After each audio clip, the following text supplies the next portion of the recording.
पहला क्वेश्चन आपसे क्या कहा जाता है, पहला क्वेश्चन कहता है आपसे कि भाई महावीर ने अपना उपदेश किस भाषा में दिया।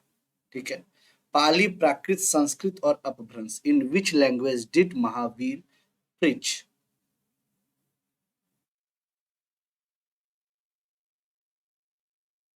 बताइए, सभी लोग जवाब दीजिएगा। बहुत ही अच्छा क्वेश्चन है ये।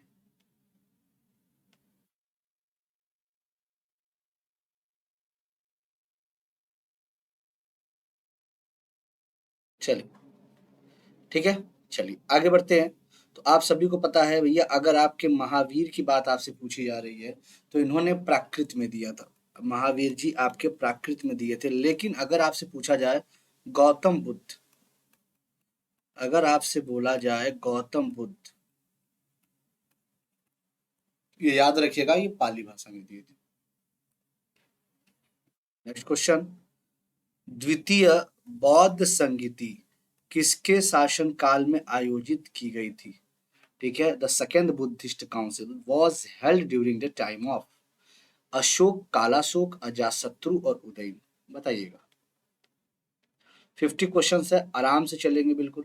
ठीक है, बिल्कुल कोई जल्दीबाजी नहीं, बिल्कुल आराम से चलेंगे। चलिए,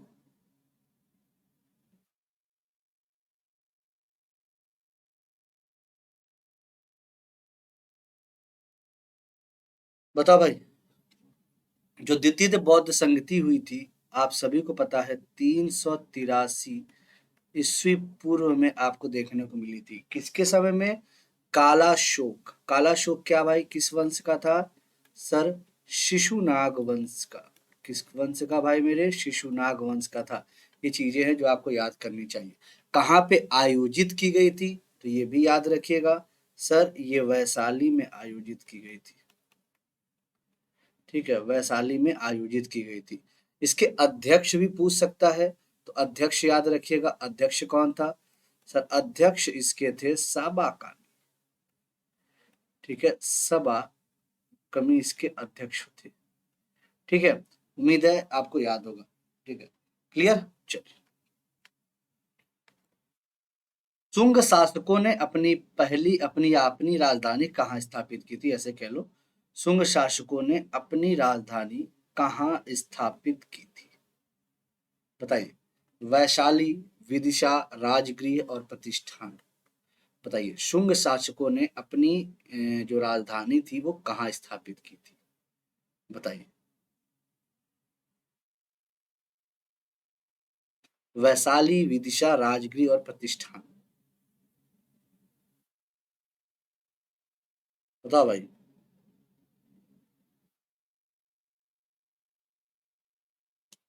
चलिए, शुंग शासक जो था उसके संस्थापक कौन थे, कोई बता सकता है सर? पुष्यमित्र शुंग थे। कौन थे भाई? पुष्यमित्र शुंग थे आपके। ठीक है, ये आपके शुंग शासक के क्या थे? ठीक है, संस्थापक थे। चलिए, कोई बता सकता है, यहाँ पे एक नाम दिया हुआ है, प्रतिष्ठान किसकी थी? चलो, इसका तो आप भी बता दोगे।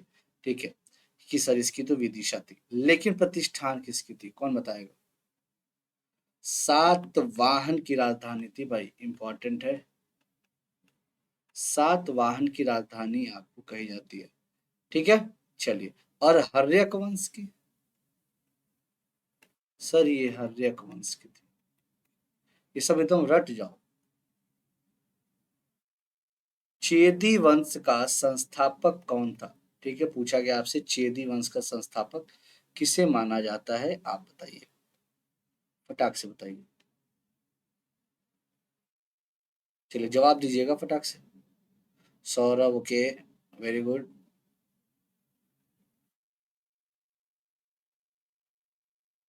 चलिए बताइए।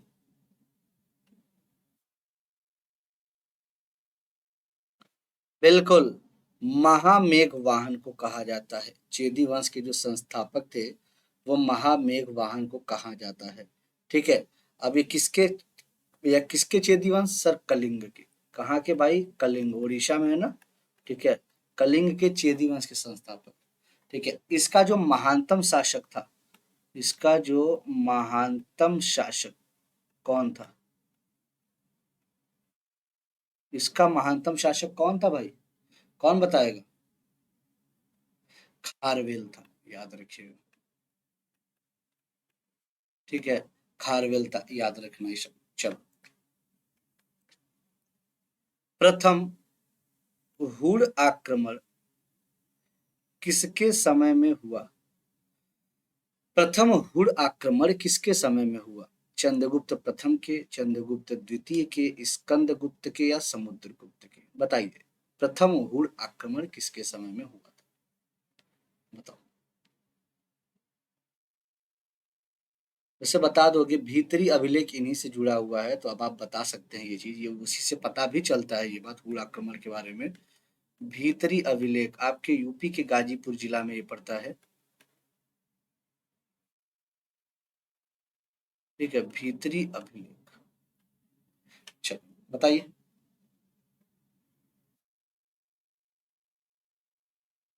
चलिए, एक आपने जूनागढ़ अभिलेख का भी नाम सुना होगा, ये तो पता, सभी को पता है, स्कंदगुप्त का।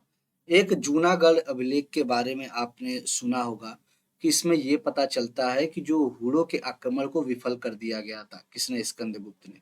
ये आपके जूनागढ़ अभिलेख से पता चलता है। ठीक है। अच्छा, स्कंदगुप्त आपको पता है निधि विक्रमादित्य की उपाधि धारण की थी, यहाँ लिख लीजिएगा। उपाधि अगर हम लिखे यहाँ पे, निधि विक्रमादित्य। ठीक है। महमूद गजनवी ने सोमनाथ मंदिर पर कब आक्रमण किया था? महमूद गजनवी ने सोमनाथ मंदिर पर कब आक्रमण किया था, ये बताइए। टोटल तो सभी को पता है, कुल 17 बार आक्रमण किया गया था। ठीक है, 17 बार आक्रमण किया गया था, बताइए। उस समय वहां का शासक कौन था? ठीक है, कुछ भाई बताया करो। ठीक है, बस मुंह को दर्शक बने रहते हो। ठीक है, भीमदेव कठियावाड़ का शासक हुआ करता था, बताइए। 17 बार ये आक्रमण किया था, लेकिन ये भैया आपकी बात है सोमनाथ मंदिर, तो भैया 125। स्थायी बंदोबस्त व्यवस्था किस वर्ष लागू की गई थी, बताइए। 1786, 90, 91 और 93। स्थायी बंदोबस्त व्यवस्था कब लागू की गई थी, ये पूछा गया आपसे, बताइए।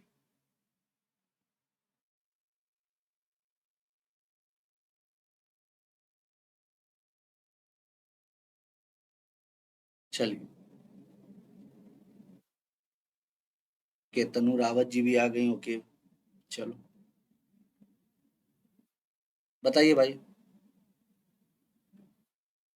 1786 एक बच्चा बता रहा, हो सकता है। ठीक है, अच्छा भाई, 1793। ठीक है, इसी को बोला जाता है इस्तमरारी बंदोबस्ती कहा जाता है। ठीक है, इसे बंदोबस्त कहा जाता है, याद रखिएगा। चलिए, सार्वजनिक समाज की स्थापना किनके द्वारा की गई थी? महादेव गोविंद रानाडे, आत्माराम पांडुरंग, गोपाल कृष्ण गोखले और महात्मा गांधी। सार्वजनिक समाज की स्थापना किनके द्वारा की गई थी, बताइए।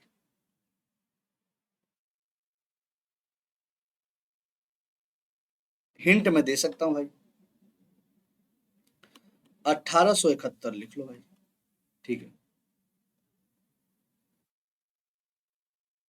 इनको एक नाम भी बोला जाता है। ठीक है, ये गोपाल कृष्ण गोखले के गुरुजी थे, ये मैं हिंट दे रहा हूँ तुम्हें।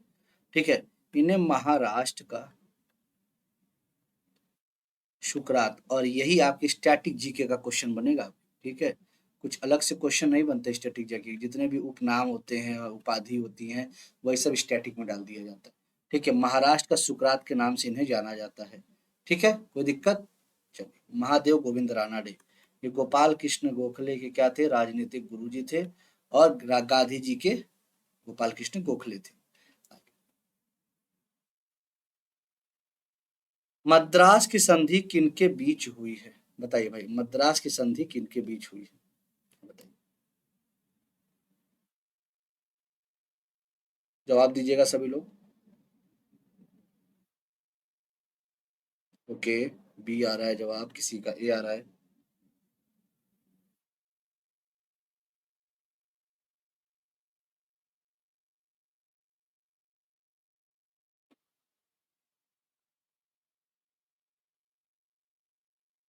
चलिए, चलिए, जो मद्रास की संधि थी, प्रथम जो आंग्ल मैसूर युद्ध होता है 1767 से लेके 69 का, आपने नाम सुना होगा, कब हुई थी? इसके बाद 4 अप्रैल 1769 में, यहाँ 9 है ये, ठीक है, 4 अप्रैल 1769, ठीक है, किसके बीच, कौन बताने वाला है? अंग्रेज और हैदर अली, जहां ऑप्शन दिया होगा, कहाँ दिया, पहला ऑप्शन ही देके दिया हुआ है, अंग्रेज और हैदर अली के बीच में हुई थी, ठीक है। तेलुगु कृति आमुक्तमाल्याद, मैंने आपको बहुत अच्छे से बताया था, तुलु वंश के एक प्रतापी शासक हुआ करते थे, कृष्ण देव राय। इनकी एक भैया पॉलिटिकल आपके इश्यूज है, उस किसमें लिखे गए हैं, आपके आमुक्तमाल्याद में लिखे गए हैं। और रही बात, इन्हें एक नाम से जाना जाता है, इनका एक उपनाम है आंध्र भोज, आंध्र पितामह भी कहा जाता है, ठीक है, आंध्र भोज के नाम से जाना जाता है इनको, इनको आंध्र पितामह कहा जाता है, ये सारी चीजें आपको याद रखनी पड़ेगी। चलिए, निम्न में से कौन सा भारत आने वाला पहला अंग्रेजी जहाज था, बताइए भाई, भारत आने वाला पहला अंग्रेजी जहाज था, कौन सा था?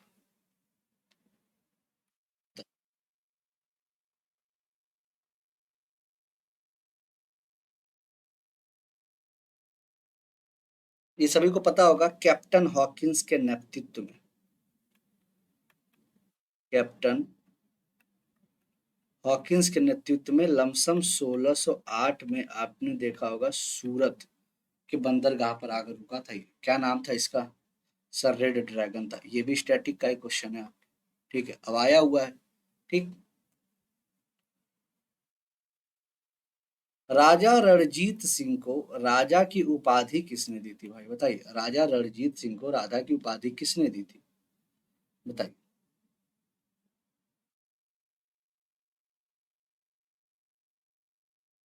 बताइए।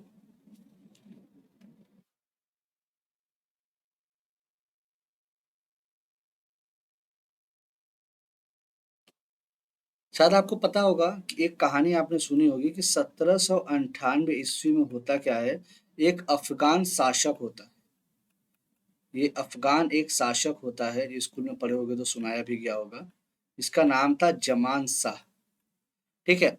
वो पंजाब कर आक्रमण करके जब लौटता रहता है ना, तो उसकी जो तोपें हैं, वो चिनाब नदी में जाकर गिर जाती है, तोपें कहाँ गिर जाती हैं भाई मेरे, ठीक है, तोपें आपकी चिनाब नदी में जाकर गिर जाती हैं, जिसको भाई आपके रंजीत सिंह क्या करते हैं, उसको वापस देते हैं, ठीक है, तो बदले में आपको उन्होंने एक उनको एक टाइटिल देते हैं, ठीक है, उन टाइटिल का नाम याद रखिएगा, ठीक है, कौन सी, टाइटल ऑफ किंग, ठीक है, टाइटल ऑफ किंग, क्या नाम है भैया, जमान शाह, ठीक है, जमान शाह।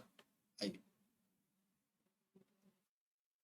निम्नलिखित में से कौन सी झील एक लैगून नहीं है, बताइए, निम्न में से कौन सी झील एक लैगून नहीं है, बताओ भाई, लैगून झील नहीं है, जल्दी से बताइएगा कौन सी, बताओ भैया।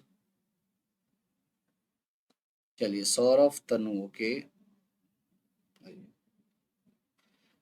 लैगून झील इनमें से कौन सी आपको नहीं दिख रही है, ये पूछा गया है।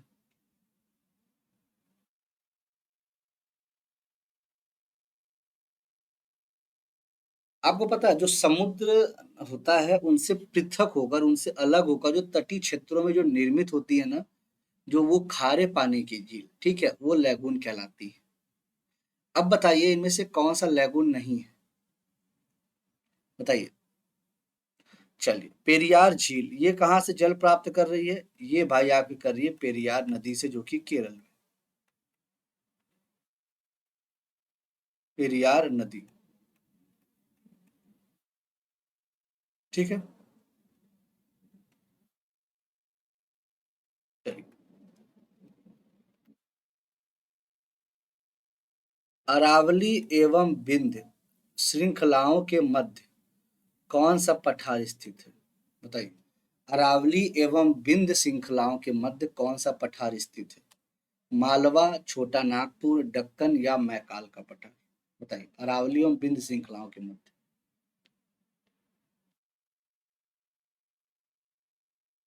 बताइए।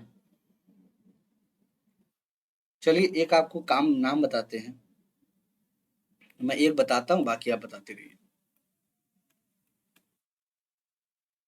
सतपुड़ा श्रेणी जो है, पर्वत श्रेणी, वो किनके बीच में है? यह नर्मदा एवं ताप्ती के बीच में है। ठीक है, ये नर्मदा एवं ताप्ती के आपके बीच में है। ठीक है। आपसे पूछा गया अरावली और बिंद के बीच में कौन सी है? बताइए। तो याद रखिएगा सर, मालवा पठार। ये मालवा पठार। निम्नलिखित में से किस तट से भारत का औसतन समुद्र तल मापा जाता है? बताइए। किस तट से भारत का औसतन समुद्र तल मापा जाता है? एवरेज। बताइए कहाँ से मापा जाता है? आपने सुना होगा। देखो यहाँ पे दो तरह से क्वेश्चन बनते हैं। यहाँ पे कभी कभी क्या होता है चीजें, जैसे देखो, अगर आप जो सी लेवल मापते हो, ठीक है, वो बेसिकली आप मापते हो चेन्नई से। लेकिन जब औसतन की बात आती है, देखो जब एवरेज की बात आती है, ठीक है, एवरेज, आप इसको सर्च भी करेंगे तो आपको यही मिलेगा। जब एवरेज की बात आएगी तब मुंबई माना जाता है। ठीक है, अगर बोला जाए कि आपके सी लेवल कहाँ से मेजर किया जाता है, तब चेन्नई माना जाता है। इसका जवाब आप मुंबई अगर देंगे तो ज्यादा अच्छा रहेगा आपके लिए। ठीक है, क्योंकि ये क्वेश्चन में बड़ा कंफ्यूज करता है पेपर में। ठीक है। वैसे हालांकि आप जहां भी देखेंगे तो आपसे क्वेश्चन ये औसतन समुद्र तल नहीं पूछा जाएगा। आपसे पूछा जाता है कि जो आपका समुद्र तल, जो हम कहीं का लेवल अगर मापते हैं तो कहाँ से मापा जाता है? तो चेन्नई से मापा जाता है। ठीक है। लेकिन औसतन पूछे तो मुंबई लगाइएगा, यहाँ छोटी सी गलतियां आप कर सकते हैं। निम्न में से कौन सा राज्य सात बहने राज्यों का भाग नहीं है? बताइए। कौन सा नहीं है? बता लोगे, सिंपल क्वेश्चन है। आइए। तो भाई सेवन सिस्टर्स का नाम आपने सुना होगा। आइए, जल्दी से बताइए।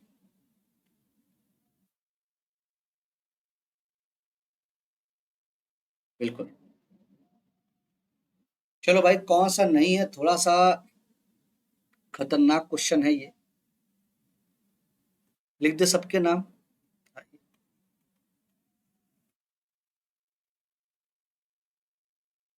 असम, मेघालय, मणिपुर, मिजोरम, नागालैंड, त्रिपुरा। कितने हो गए भाई? भाई अरुणाचल प्रदेश कहाँ गया? अब सात हो गए। तो कौन सा नहीं है सर? सिक्किम नहीं है। ये याद रखिएगा। निम्नलिखित में से कौन सा जोवियन ग्रह नहीं है? ठीक है, बताइए। एक जोवियन प्लेनेट होते हैं, एक टेरेस्ट्रियल प्लेनेट होते हैं। पूछा गया जोवियन नहीं है, पूछा गया है। बताइए। देखो सिंपल सी बात है। चार आपके जो होते हैं वो टेरेस्ट्रियल होते हैं शुरू के, बाद वाले आपके जोवियन होते हैं। ठीक है। मरकरी, वीनस, ठीक है, मार्स। अब बताइए, मरकरी वीनस अर्थ कहाँ से गया? मरकरी, वीनस, अर्थ, मार्स। ठीक है, यहाँ एम लिख दो। अब जुपिटर, सैटर्न, यूरेनस, नेपच्यून, ये चार आपके जोवियन में आएंगे। तो देखो बृहस्पति आपको मिल गया, शनि मिल गया और यूरेनस मिल गया। ठीक है।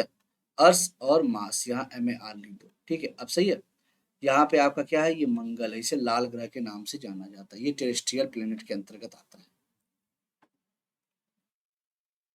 कोयला निम्न में से किस प्रकार की सेल का उदाहरण है? आग्नेय, अवसादी, कांतरित या उपयुक्त में से कोई नहीं? बताइए। कोयला।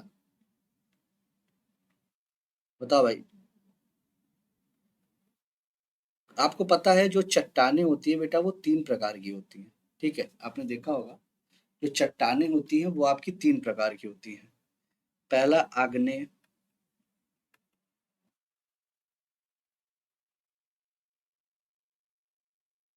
अवसादी और रूपांतरित।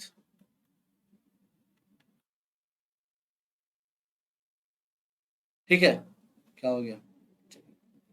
याद रखिएगा कि आग्नेय, अवसादी, रूपांतरित। तो अब अगर कोयले की बात करें तो भाई ये आपकी सेडिमेंट्री रॉक्स होती है। ठीक है, याद रखिएगा। रूपांतरित तो बेसिकली जो मार्बल होते हैं। अवसादी में आप लैंड, जो आपका सुना होगा सैंड स्टोन, लाइम स्टोन, ये सब अवसादी में चली जाएंगी आपकी। ठीक है, चलिए। सारगैसो सागर किस महासागर का भाग है? प्रशांत, आर्कटिक, हिंद या अटलांटिक? सारगैसो की बात पूछी जा रही है। चलिए, बिल्कुल आराम से क्वेश्चन पढ़ते रहिए, जवाब देते रहिए।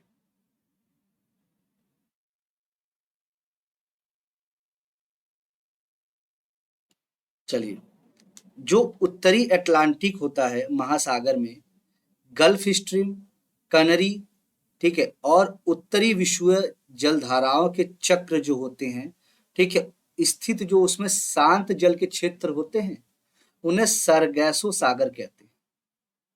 अब बताइए ये कहाँ का भाग है ये? ठीक है, चलिए। आपको पता है इनके तट पर, इनके जो तट होते हैं ना, इनके तट पर एक खासियत इनकी क्या होती है, मोटी जो समुद्री घास होती है ना वो तैरती रहती है। इनके तट पर मोटी समुद्री घास तैरती रहती है। ठीक है, अब इसीलिए इसका नाम भैया सरगैसो सागर रखा गया है। अटलांटिक महासागर की बात हो रही है। अंडमान और निकोबार को कौन सा जल क्षेत्र अलग करता है? 9 डिग्री चैनल, दक्कन पास, 8 डिग्री चैनल या 10 डिग्री चैनल? बताइए, अंडमान और निकोबार की बात आपसे पूछी गई है। चलिए, देखो भाई, 9 डिग्री, 9 डिग्री है कहीं? 9 डिग्री क्या है भैया? मिनिकॉय और लक्षद्वीप। मिनिकॉय और लक्षद्वीप। ठीक है, अच्छा, जल्दी बताइए। डंकन पास, डंकन पास कहाँ भैया? जो आपका दक्षिणी अंडमान है, जो दक्षिणी अंडमान है, और जो लिटिल अंडमान है, ठीक है, उनके सम। 8 डिग्री की अगर हम बात करें, मालदीव और मिनिकॉय, मालदीव और मिनिकॉय। 10 डिग्री क्या बचा सर? 10 डिग्री सर अंडमान द्वीप समूह को अलग करता है निकोबार से। ठीक है, कश्मीर घाटी निम्न में से किन दो पर्वत श्रेणियों के बीच स्थित है? बताइए, जो कश्मीर घाटी है वो निम्न में से किन दो श्रेणियों के बीच स्थित है? जास्कर वृहत, वृहत पीर पंजाल, लद्दाख जास्कर, काराकोरम और लद्दाख? बताइए।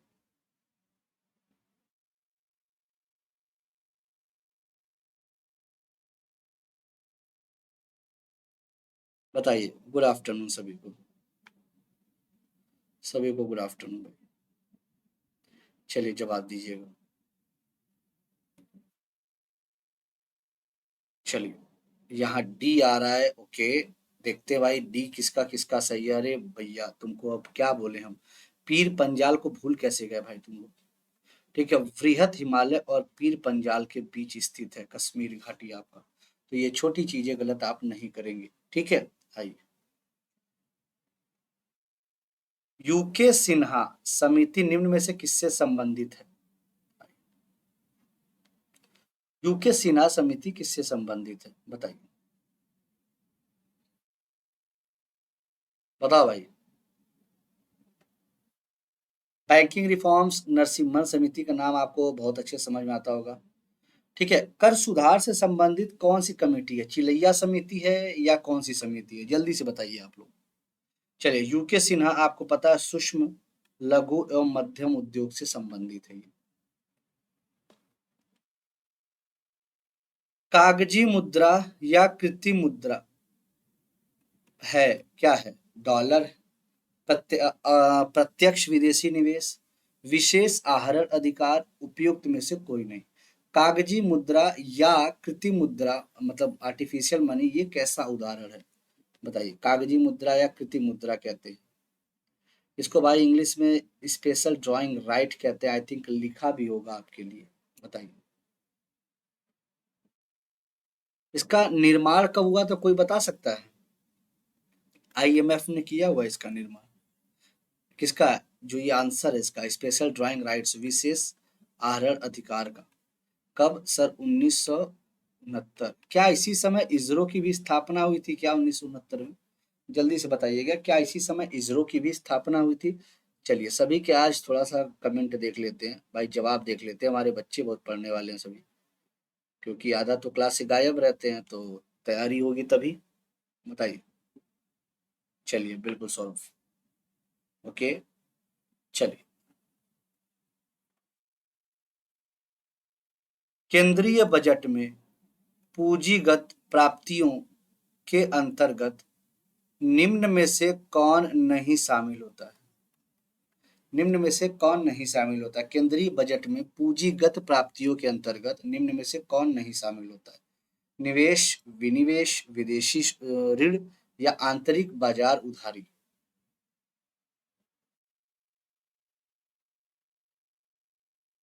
बताइए। तो बिल्कुल यह निवेश नहीं शामिल होता है। चलो, राजकोषीय घाटा है कुल बजट प्राप्तियां, कुल बजट व्यय। राजस्व व्यय, राजस्व प्राप्तियां, बजटेरी घाटा या उधार एवं अन्य देयताएं जोड़ दीजिए, या इनमें से कोई नहीं। राजकोषीय घाटा क्या होता है भाई, बताओ। बताओ भैया। देखो भैया, राजकोषीय घाटा होता है जितने भी बजटेरी जो डेफिसिट होते हैं, उसमें आप जोड़ दीजिए जो उधार लिए, या और जो लाइबिलिटीज आपके ऊपर हैं उनको जब आप जोड़ देते हैं, मतलब जो भी गवर्नमेंट के ऊपर, ठीक है, इकोनॉमी के ऊपर, तो आपकी वो क्या कहलाती हैं? राजकोषीय घाटा कहलाती है, फिस्कल डेफिसिट। ठीक है। आइए, बेसिकली अगर कह दोगे तो फिस्कल डेफिसिट थोड़ा ज्यादा अच्छा लग रहा है ना। आइए, बजटरी घाटा प्लस उधार एवं अन्य देयदाता, यहाँ देखिए दिया हुआ ना फिस्कल डेफिसिट। चलिए, जब कोई देश अपनी मुद्रा का अवमूल्यन करता है तो इसका प्रभाव क्या होता है? अवमूल्यन करेगा, अपने देश की भैया मुद्रा ही घटा दिया, अब बताओ क्या होगा? घटाने से फायदा क्या होगा? बताइएगा थोड़ा सा, बताओ। कोई भी आएगा, मान लो कोई विदेशी आया, उसको लेके सामान जाना है। जैसे समझो, आप नेपाल जाते हो, नेपाल का जो पैसा है वो भारत से कम है कि नहीं? बिल्कुल। तो आप नेपाल जाते हो, देखो मिलेगा भैया जूता मिलेगा, ठीक है, पता चला बढ़िया भैया ट्रैक सूट मिल रहा है, तो उठा लाओगे, कहोगे अरे मैं तो बड़े सस्ते में पा गया, ऐसा ही तो कहोगे। तो इससे होता क्या है? निर्यात सस्ता हो जाएगा। पहले तो ये बात भाई सही है, निर्यात आपका सस्ता हो जाएगा, लेकिन आयात महंगा हो जाएगा। ठीक है। इंपोर्ट आपका महंगा हो जाएगा, लेकिन जो एक्सपोर्ट होगा वो आपका सस्ता हो जाता है। ये तो प्रैक्टिकल सोचो, प्रैक्टिकल सोचोगे सब समझ में आएगा। ठीक है, प्रैक्टिकल सोचेंगे सब समझ में आएगा। तो बिल्कुल 2 और 3 क्लियर है। बिल्कुल सी सभी का आ रहा है, बहुत अच्छे, वेरी गुड। आइए, संसदीय शासन प्रणाली की प्रमुख विशेषता है, बताइए। The main feature of parliamentary system of government, the main feature of parliamentary system of government is, बताइए। शक्तियों का कठोर पृथक्करण,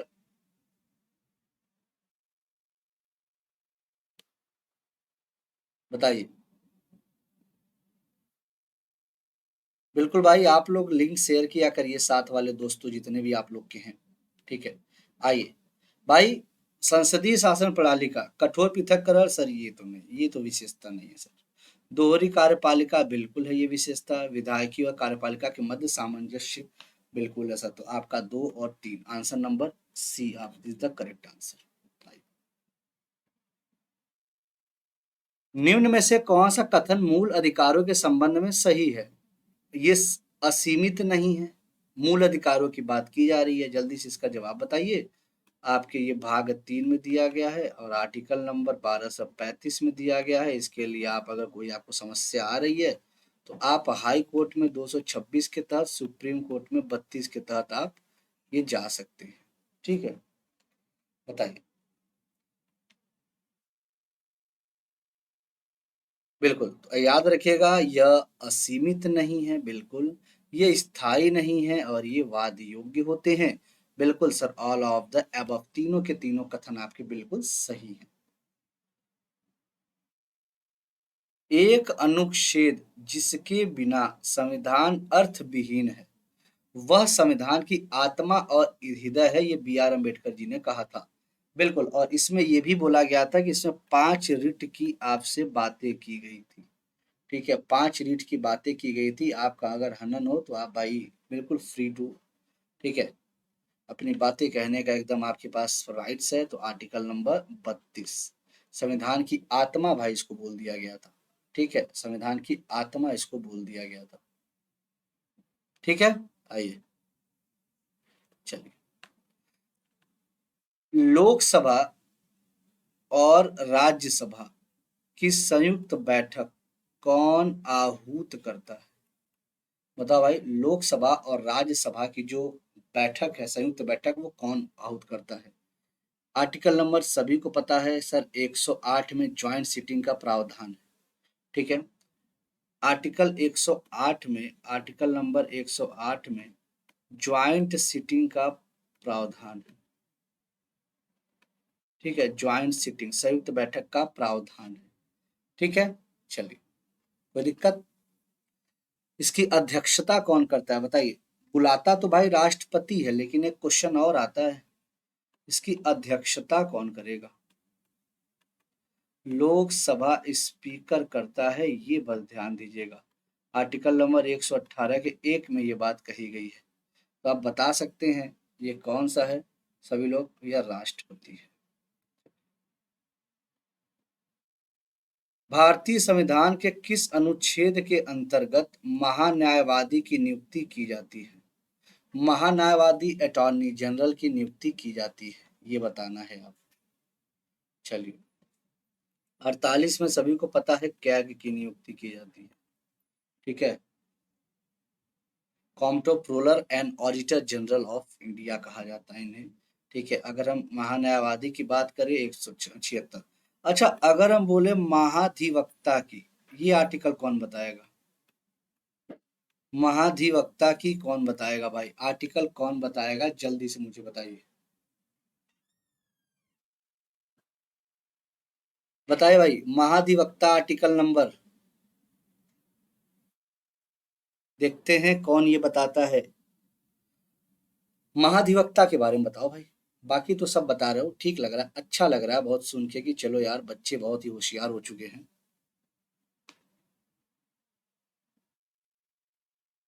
सही,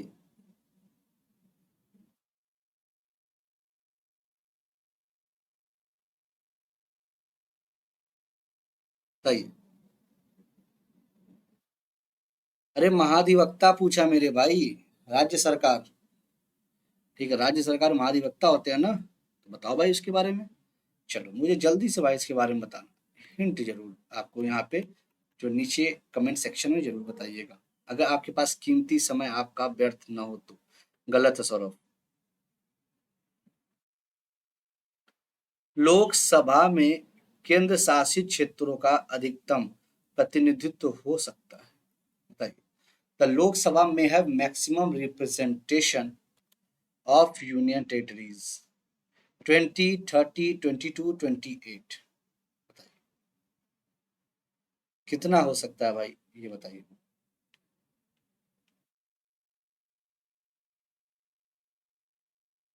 सभी को पता है 552 सदस्य, जिसमें से 2 एंग्लो इंडियन हटा दिए गए। ठीक है, अब अधिकतम आपके 530 दिख रहे हैं आपको। ठीक है, जिसमें से आपको पता है अधिकतम जो 20 सदस्य, अधिकतम आपके 20 सदस्य वो क्या करते हैं, वो भैया यहाँ पे याद रखिएगा। राज्यसभा का सदस्य होने के लिए न्यूनतम आयु होनी चाहिए, राज्यसभा का सदस्य होने के लिए होनी चाहिए। बताओ भैया, जल्दी से बताओ बाबू, जल्दी से। आइए, चलिए बताइए। देखो भाई, कुछ चीजें याद रखिएगा, जैसे प्रेसिडेंट और वाइस प्रेसिडेंट, इनके लिए तो 35 वर्ष होनी चाहिए। लोकसभा स्पीकर के लिए कितनी होनी चाहिए, या ऐसे कह लो 25 होनी चाहिए। लोकसभा में आप कोई भी अगर काम कर रहे हो भैया, लोकसभा के लिए 25। राज्यसभा के लिए मेरे भाई 30 होनी चाहिए, ये याद रखिएगा। राज्यसभा के लिए 30 होनी चाहिए, ये आप याद रखिएगा। ठीक है, कोई दिक्कत है तो पूछ सकते हैं आप। चलिए, भारत की संचित निधि से धन निकालने के लिए निम्न में से किसका अनुमोदन अनिवार्य है। भारत की संचित निधि से धन निकालने के लिए निम्न में से किसका अनुमोदन अनिवार्य है, ये बताना है आपको। बताइए भाई, चलो जल्दी से बताइए। भाई कुछ लोग तो मुझे लगता है दिमाग से बिल्कुल पैदल होते हैं क्या, मुझे ऐसा लगता है। क्यों बेटा, ये ऐसा होता है क्या?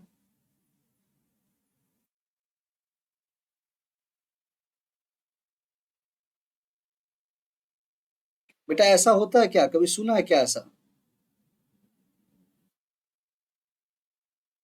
चलिए फटाक से बताइए।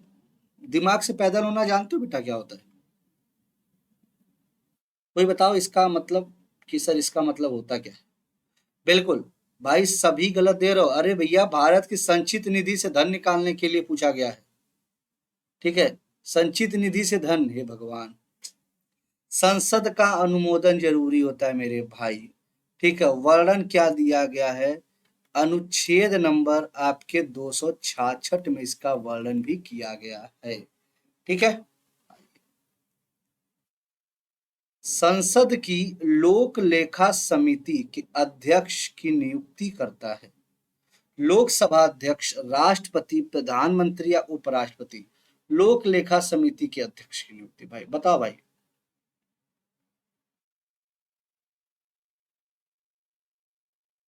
चलिए, इसमें सदस्य कितने होते हैं लोक लेखा समिति में, भाई सदस्य कितने होते हैं सर? टोटल 22 सदस्य होते हैं। ठीक है, बताइए टोटल कितने होते हैं। पब्लिक अकाउंट कमेटी इनको बेसिकली बोला जाता है। ठीक है, याद रखिएगा। इनकी नियुक्ति कौन करता है, ये बड़ा अच्छा एक क्वेश्चन है। लोकसभा अध्यक्ष करता है। ठीक है, ओम बिरला जी हैं। ठीक है, आप सभी जानते होंगे। अब इनका कार्यकाल कितना होता है मेरे भाई, ये भी पूछा गया है। कार्यकाल कितना होता है सर? इनका कार्यकाल 1 वर्ष का होता है। ठीक है, निम्न में से कौन एक सदिश राशि नहीं है? सदिश मतलब ये होता है, सदिश का मतलब वेक्टर होता है। नहीं है मतलब इनमें से बताइए कौन सा एक स्केलर है, कौन सा एक अदिश है। ठीक है, स्केलर पूछा गया है। चुंबकीय क्षेत्र, चाल प्रवणता, विद्युत धारा, बल आघूर्ण, कौन सा आपके पूछा गया स्केलर है। क्वेश्चन घुमा के पूछना चाह रहा था लेकिन बेचारा फंस गया। ठीक है, आइए। सर देखो, विद्युत धारा जो करंट होता है, इलेक्ट्रिक करंट, वो बेसिकली आपके देखो बेटा, एक्चुअल में देखा जाए तो वो टेंसर क्वांटिटी होती है। एक्चुअल में तो टेंसर क्वांटिटी होती है। लेकिन होता क्या है कि ऐसा नहीं दिया रहता, तो सीधे सीधे हम क्या बोलते हैं कि भाई ये स्केलर क्वांटिटी है। ठीक है, टेंसर आपके पेपर में नहीं पूछा जाएगा, आपके पेपर में स्केलर पूछा जाएगा और स्केलर ही देना है आपको। अच्छा, स्केलर होते कहाँ हैं, जिसमें आपके मैग्नीट्यूड तो हो लेकिन दिशा, डायरेक्शन ना हो, ये याद रखिएगा। ताप के बढ़ने से द्रवों की श्यानता क्या होगी भाई? टेम्परेचर के बढ़ने से जो द्रव है उसकी विस्कोसिटी पे क्या फर्क पड़ेगा, बताइएगा। अच्छा क्वेश्चन है। श्यानता पे क्या प्रभाव पड़ेगा, थोड़ा सा सोच समझ के जवाब देना भैया।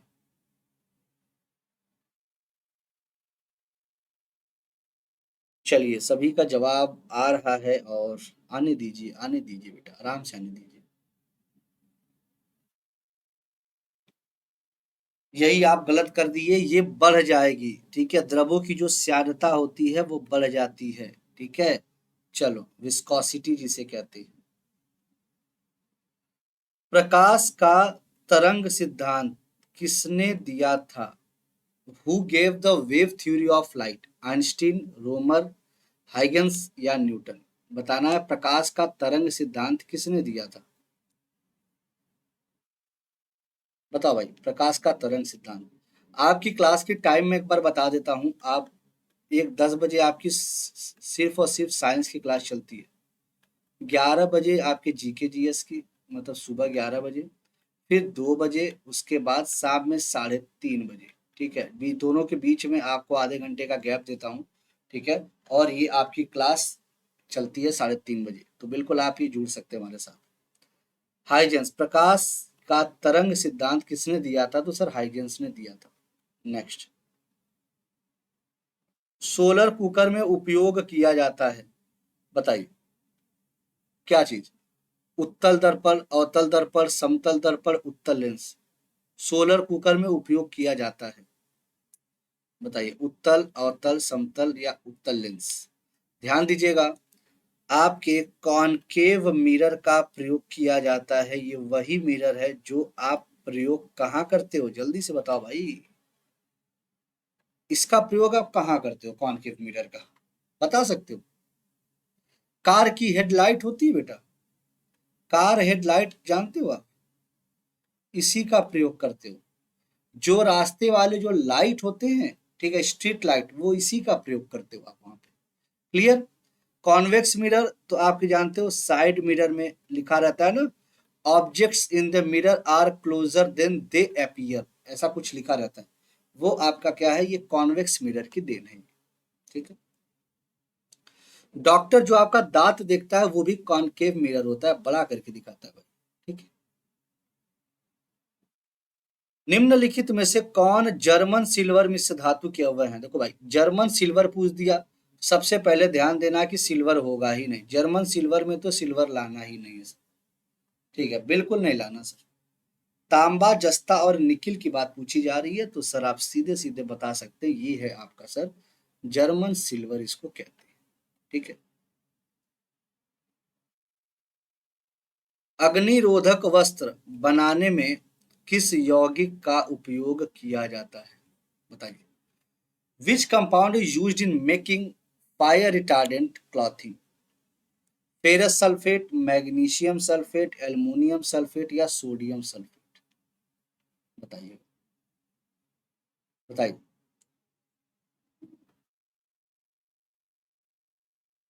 बताओ भाई,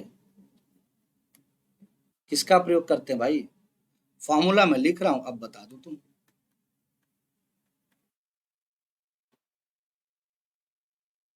ये क्या है सर? ये एल्युमिनियम सल्फेट है। ठीक है, चलिए।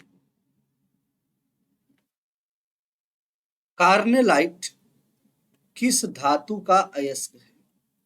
बताइए, कार्नेलाइट, मैग्नीशियम, मैग्नीज, मैग्नीशियम या कैल्शियम या सोडियम? बताइए, कार्नेलाइट पूछा गया आपसे, बताओ भाई।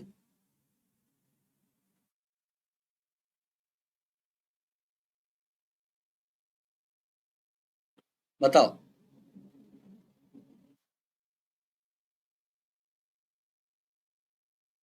बताओ, वेरी गुड, बहुत अच्छे। बिल्कुल, अगर आपसे कार्नेलाइट पूछ रहा है तब तो भाई मैग्नीशियम लगाना, तब तो मैग्नीशियम लगाना। मैग्नीज, पॉर्स्यूलाइट, पॉर्स्यूलाइट, ये किसका है सर? मैग्नीज का। दोनों में कंफ्यूज मत होना, दोनों अलग अलग है भाई। ठीक है।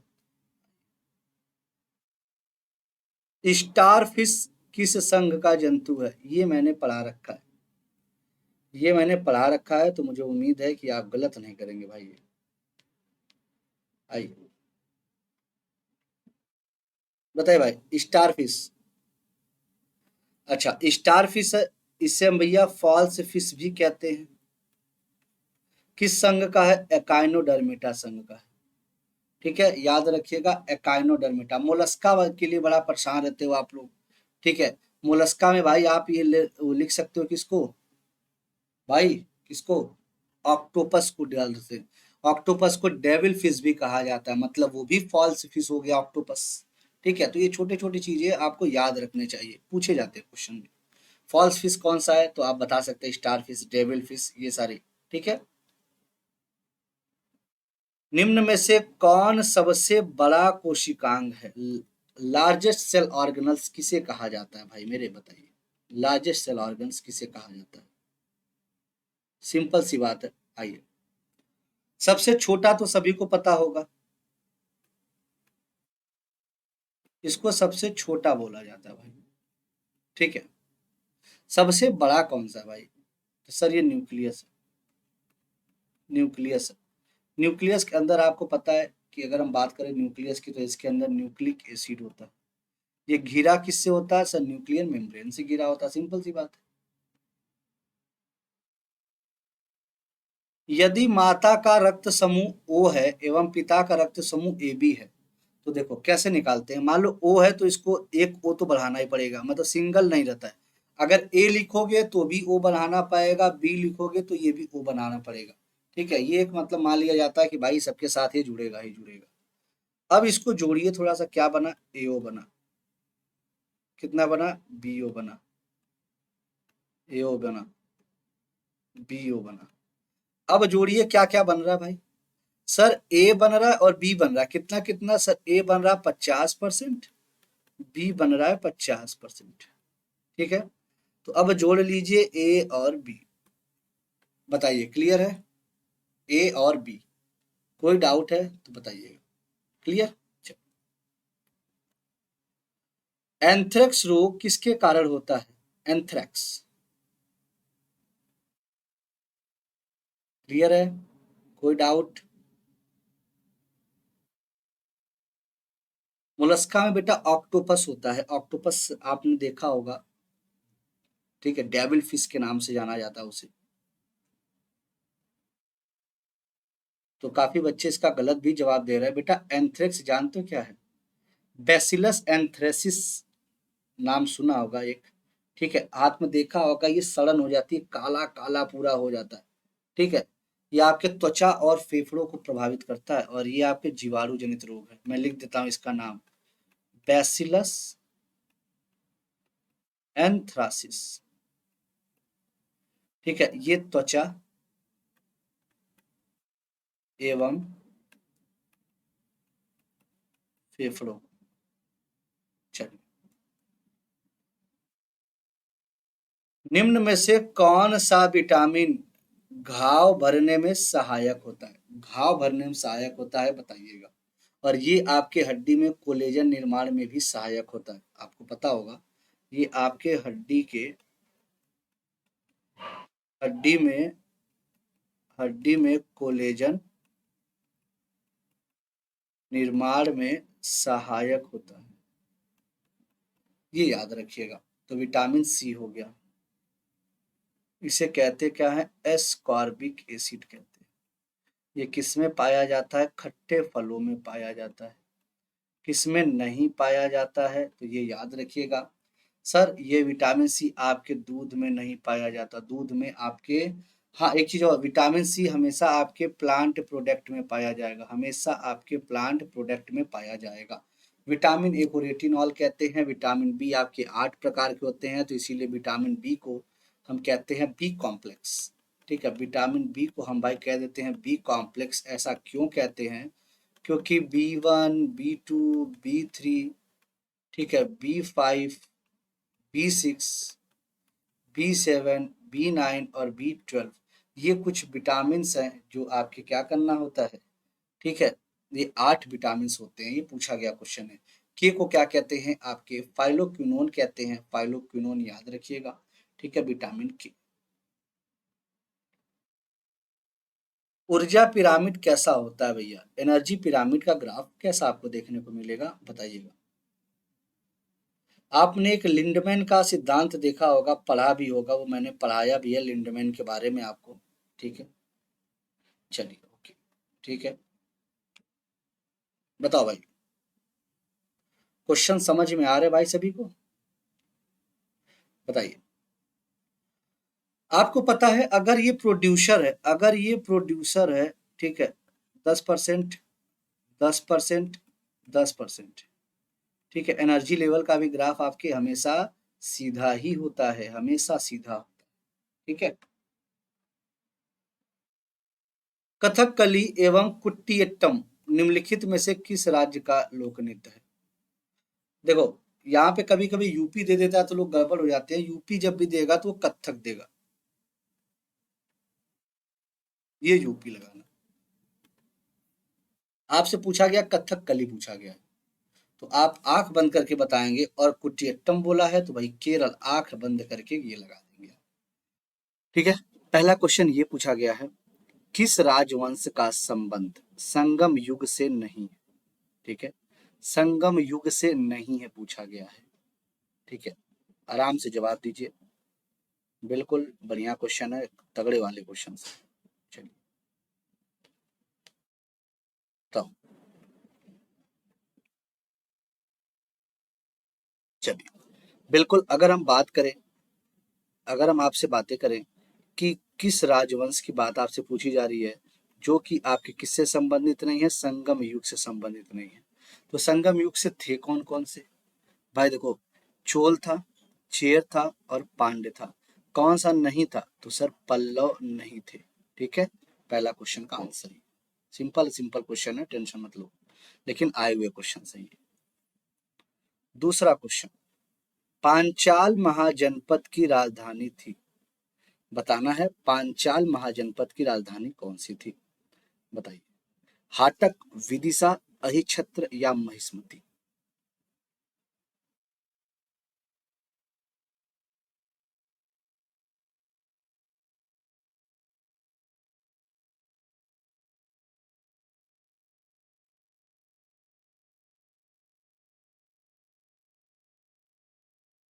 बताइए।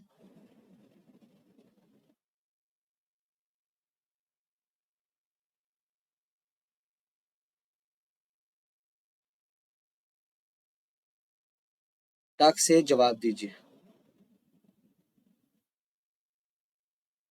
चलो बताए। चलो, आपको पता होगा पांचाल महाजनपद की दो राजधानियां थी।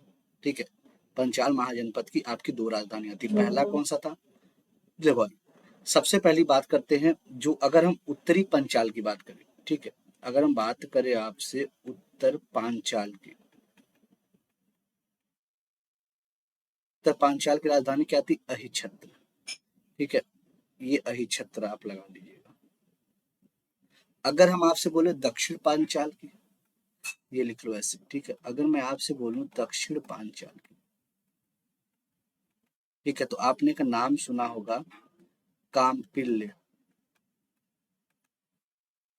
ठीक है, एक नाम सुना होगा कामपिल्य, ये थी। तो आपने समझ गए, आप जवाब की पांचाल में दो थे आपके, एक उत्तर एक दक्षिण वाले। उत्तर का अहिछत्र था और दक्षिण का कामपिल्य था। कल को अगर थोड़ा सा भी अब आपको टफ देने की कोशिश करे तो आप फिर भी बता दोगे। आइए, किसने 1857 के विद्रोह को हिंदू मुस्लिम षड्यंत्र का परिणाम बताया था? सीएल एवं लॉरेंस, टी आर होम्स या एल ई आर रिज या आउटरम एवं टेलर? किसने बताया था भाई, बताइए।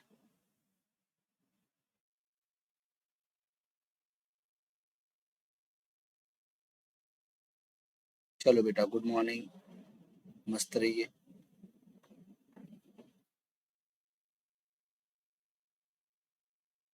बताओ भाई, किसने बताया था 1857 के विद्रोह को हिंदू मुस्लिम षड्यंत्र का परिणाम बताया गया था इसको?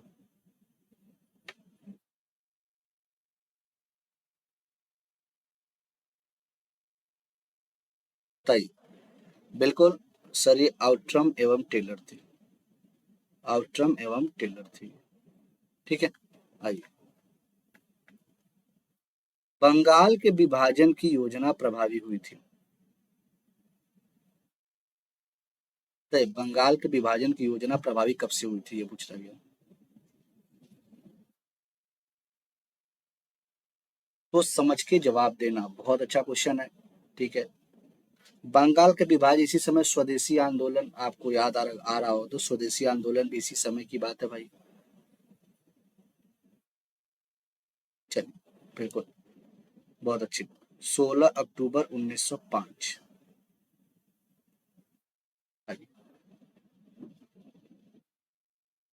कांग्रेस की 1907 में हुए सूरत अधिवेशन के अध्यक्ष थे, बताइए। कांग्रेस के जो 1907 में हुए सूरत अधिवेशन के अध्यक्ष थे कौन थे? अंबिका चरण मजूमदार, रास बिहारी बोस, दादा भाई नौरोजी या बिल्कुल भैया गुड मॉर्निंग। बताओ भाई।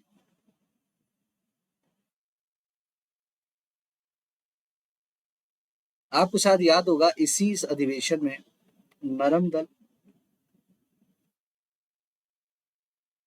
और गरम दल ये अलग हो गए थे, अगर आपको याद आ रहा हो तो। ठीक है, तो ये रास बिहारी बोस जी थे। ठीक है, चलिए।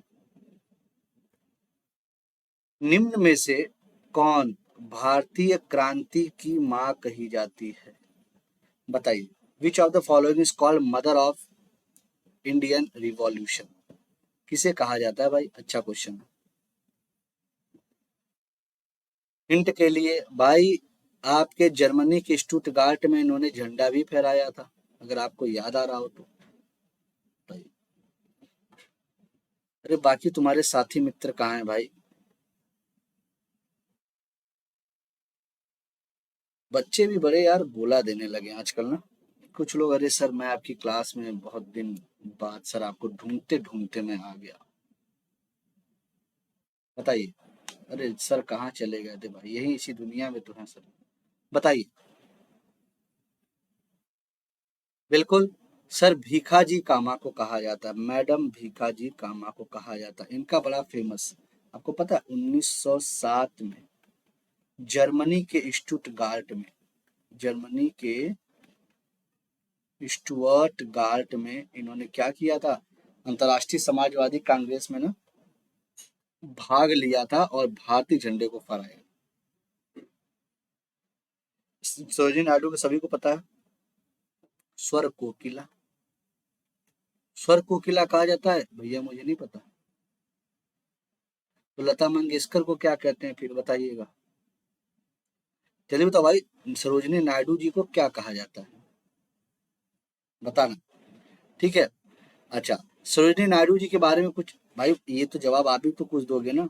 कानपुर सरोजिनी नायडू, मुझे ये बताओ कि इनको उपनाम क्या दिया गया है, ये बताइएगा। 1925 कानपुर और पहली भारतीय महिला। एनी बेसेंट 1917 याद रखिएगा। ये पहली महिला, ठीक है, दोनों में अंतर। ठीक है, ये पहली महिला थी एनी बेसेंट जी, और ये सरोजिनी नायडू पहली भारतीय नाइटिंगेल ऑफ इंडिया। हाँ भाई, अंग्रेजी तो याद दी। अरे चिराग इतनी मेहनत क्यों की है भाई, आराम किए होते यार। ठीक है, आराम करते तो थोड़ा सा अच्छा रहता तुम्हें। ठीक है, दिमाग लगता। चलिए आगे बढ़ते हैं। लॉर्ड कर्जन के समय रेलवे बोर्ड का गठन किस वर्ष किया गया था? In which year was the railway board constituted at the time of Lord Curzon?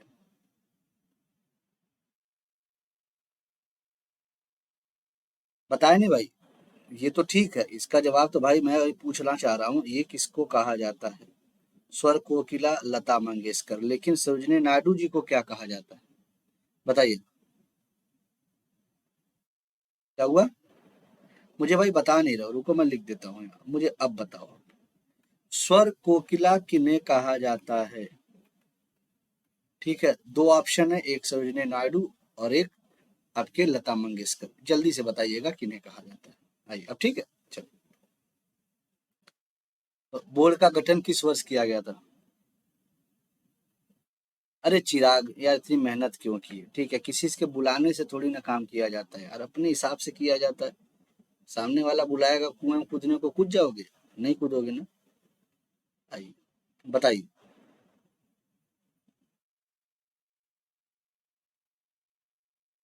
बताओ भाई। चलिए, बिल्कुल सर 1905 में की गई थी। आपको पता है क्या हुआ? पुलिस सुधार 1902 भी आपको पता होगा, इन्हीं से संबंधित है। ठीक है, चलिए आइए। निम्न में से किसमें अनॉक्सीकृत रुधिर प्रवाहित होता है? बता लोगे, सिंपल है। अनॉक्सीकृत मतलब आपके डीऑक्सीजनेटेड कह सकते हो आप।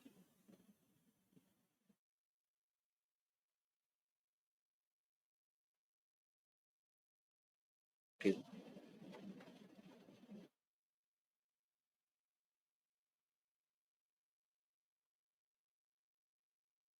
भाई ये क्या हो गया? चलो फटाक से जवाब दो भैया। भी आ रहा है, अच्छा देखो, याद रखिएगा मैंने आपको बोला था एक सीरा होता है और एक धमनी होती है, ठीक है। सीरा में आपका अशुद्ध होता है रक्त हमेशा, और धमनी में आपका शुद्ध होता है, ठीक है। लेकिन फुसफुस लेकिन फुसफुस सीरा में क्या होता है, ठीक है, फुसफुस सीरा में क्या होता है, आपका शुद्ध होता है, और फुसफुस धमनी में ये भी उल्टा काम करता है, आपका अशुद्ध होता है, ठीक है। तो फुसफुस धमनी है, आपसे अशुद्ध पूछा भी गया है, बिल्कुल ये याद रखिएगा, ठीक है। शरीर में कार्बन डाइऑक्साइड के अधिकांश भाग का परिवहन होता है। शरीर में जो कार्बन डाइऑक्साइड के अधिकांश भाग का जो परिवहन होता है वो हीमोग्लोबिन द्वारा होता है, प्लाज्मा द्वारा, बाइकार्बोनेट के रूप में, या कार्बनो यौगिकों के रूप में। बताइए, बताओ भाई।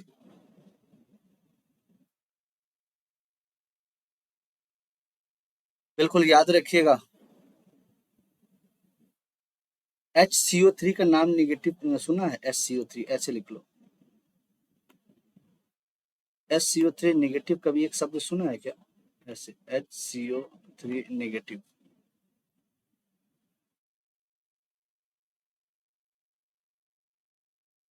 बताइए।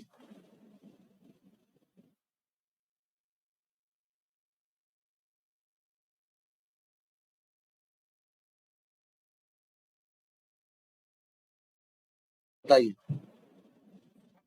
बिल्कुल, सभी के अलग अलग आ रहे हैं भाई। अरे मेरे भाई, मेरा बाबू, मेरा बच्चा, बाइकार्बोनेट का फॉर्म होता है। इनमें से कौन सा युग्म गलत सुमेलित है, बताना है कौन सा युग्म गलत सुमेलित है। एपी कल्चर, पीसी कल्चर, सेरी कल्चर, सिल्वी कल्चर। बताइए।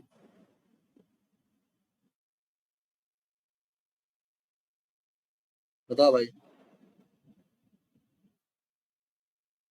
जल्दी से। गलत सुमेलित है भाई, एपी कल्चर तो सर सही लग रहा है, पीसी कल्चर तो सर सही लग रहा है, सिल्वी सेरी कल्चर तो सर सही लग रहा है। अब बात आती है सर, ये सिल्वी कल्चर और छिपकली का अध्ययन दे, ये लो यहाँ लोग ये बता रहे भाई, क्या बात है, कितने तेज भाई आप लोग, ठीक है, मतलब कितने तेज है, इतना तेज हुए कैसे तुम लोग। पूछा गया गलत सुमेलित है, तो गलत सुमेलित तो सर सिल्वी कल्चर है। छिपकली के अध्ययन को बोला जाता है सौरोलॉजी, सौरोलॉजी बोला जाता है, ठीक है। और सिल्वी कल्चर को क्या बोला जाता है, वन्य कृषि का अध्ययन बोला जाता है, वन्य कृषि का अध्ययन बोला जाता है सिल्वी कल्चर को, और छिपकली के सौरोलॉजी बोला जाता है। आइए। चेचक के लिए टीके का आविष्कार किस व्यक्ति ने किया था, अलेक्जेंडर फ्लेमिंग, एडवर्ड जेनर, मिल स्टीन, या लुई पाश्चर। बताइए। चेचक के लिए टीके का आविष्कार, बताओ भाई, बता लोगे यार, ये तो आसान क्वेश्चन है। बताओ भाई, चेचक के लिए टीके का आविष्कार, ठीक है, आ गए बिल्कुल बेटा। चलिए, ओके। हाँ बाशु बेटा, समय से नहीं आओगे तो यही होगा, ठीक है। जब मैं 11 बजे क्लास बताया तो अब आप 11:15 बजे आओगे, तो मतलब भाई अब क्या बोला जाए फिर। चलिए, ओके। बिल्कुल याद रखिएगा सर, एडवर्ड जेनर। चेचक, स्मॉल पॉक्स बेसिकली किससे होता है, सर वेरियोला जोस्टर से होता है, ठीक है, वेरियोला जोस्टर से होता है, याद रखिएगा। चेचक के टीके का आविष्कार किस व्यक्ति ने किया था, सर एडवर्ड जेनर ने किया था। इसे फादर ऑफ वैक्सीनेशन के नाम से जाना जाता है, फादर ऑफ वैक्सीनेशन, टीकाकरण के जनक के रूप में इन्हें जानते हैं। अलेक्जेंडर फ्लेमिंग भाई मेरे, आपके पेनिसिलिन के खोज से संबंधित है, ठीक है, और आपको फंगस से बनाया गया था पेनिसिलियम नोटेटम। लुईस पाश्चर की बात अगर आप जानते हो, लुईस पाश्चर किससे संबंधित है, सर पैस्चराइजेशन ऑफ मिल्क से संबंधित है, ठीक। स्वतंत्र भारत के प्रथम रक्षा मंत्री निम्नलिखित में से कौन थे, स्वतंत्र भारत के प्रथम रक्षा मंत्री निम्नलिखित में से कौन थे।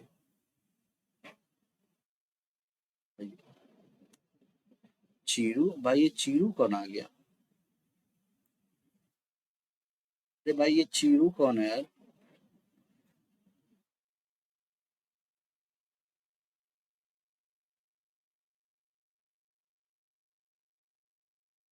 बताइए भाई।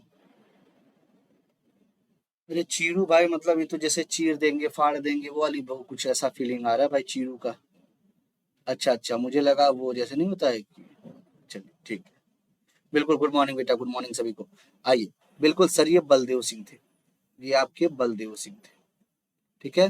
प्रथम रक्षा मंत्री कौन थे भैया? ये आपके बलदेव सिंह थे, याद रखिएगा। आगे बढ़े। चलिए। कोई दिक्कत? अच्छा, अगर मान लो आपसे ये पूछ दे कि प्रथम कानून मंत्री कौन थे? अगर यहाँ से आप कुछ क्वेश्चन आ सकते हैं, जैसे कानून मंत्री आपसे पूछते हैं, सभी को बोलेंगे कि भैया ये अंबेडकर जी थे। ठीक है, अंबेडकर जी थे। ठीक है। रेल मंत्री कौन थे? यहाँ लिख लो आप। ये रेल मंत्री भाई थे। अच्छा, अगर हम बोले कि सन्मुखम चेट्टी क्या थे? सर्वप्रथम वित्त मंत्री थे। लियाकत अली जी क्या थे? कौन बताएगा? कोई बता सकता है? लियाकत अली जी क्या थे या कहाँ? अच्छा बताओ। जो आपके 1857 का विद्रोह हुआ था उसमें लियाकत अली जी का कहीं नाम आता है? कुछ ऐसा था क्या? तो मुझे बताइएगा। मैं थोड़ा सा भी देखूंगा भाई कि हमारे बच्चे बड़े तेज हैं। भारतीय संविधान के किस अनुच्छेद में बजट शब्द का प्रयोग किया गया है? बता दो भाई। किस अनुच्छेद में बजट शब्द का प्रयोग किया गया है? बड़ा अच्छा क्वेश्चन है। सही।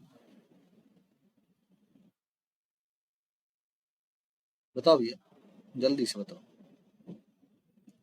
सभी लोग इसका जवाब दीजिएगा। Okay okay. John Mathai, okay. B R Ambedkar, select, ठीक है, सही है सही है। 1857 इलाहाबाद, बिल्कुल बिल्कुल प्रशांत। ओके चिराग। ठीक है। अच्छा, क्या बात है यार, कितना तेज हो। भाई एक बात बताओ, आप लोग जैसे जो क्लासेस करते हो तो उसमें क्या क्लास में बस उपस्थित रहते हो कि मतलब एक्टिव रहते हो? थोड़ा सा मतलब कभी सोचा?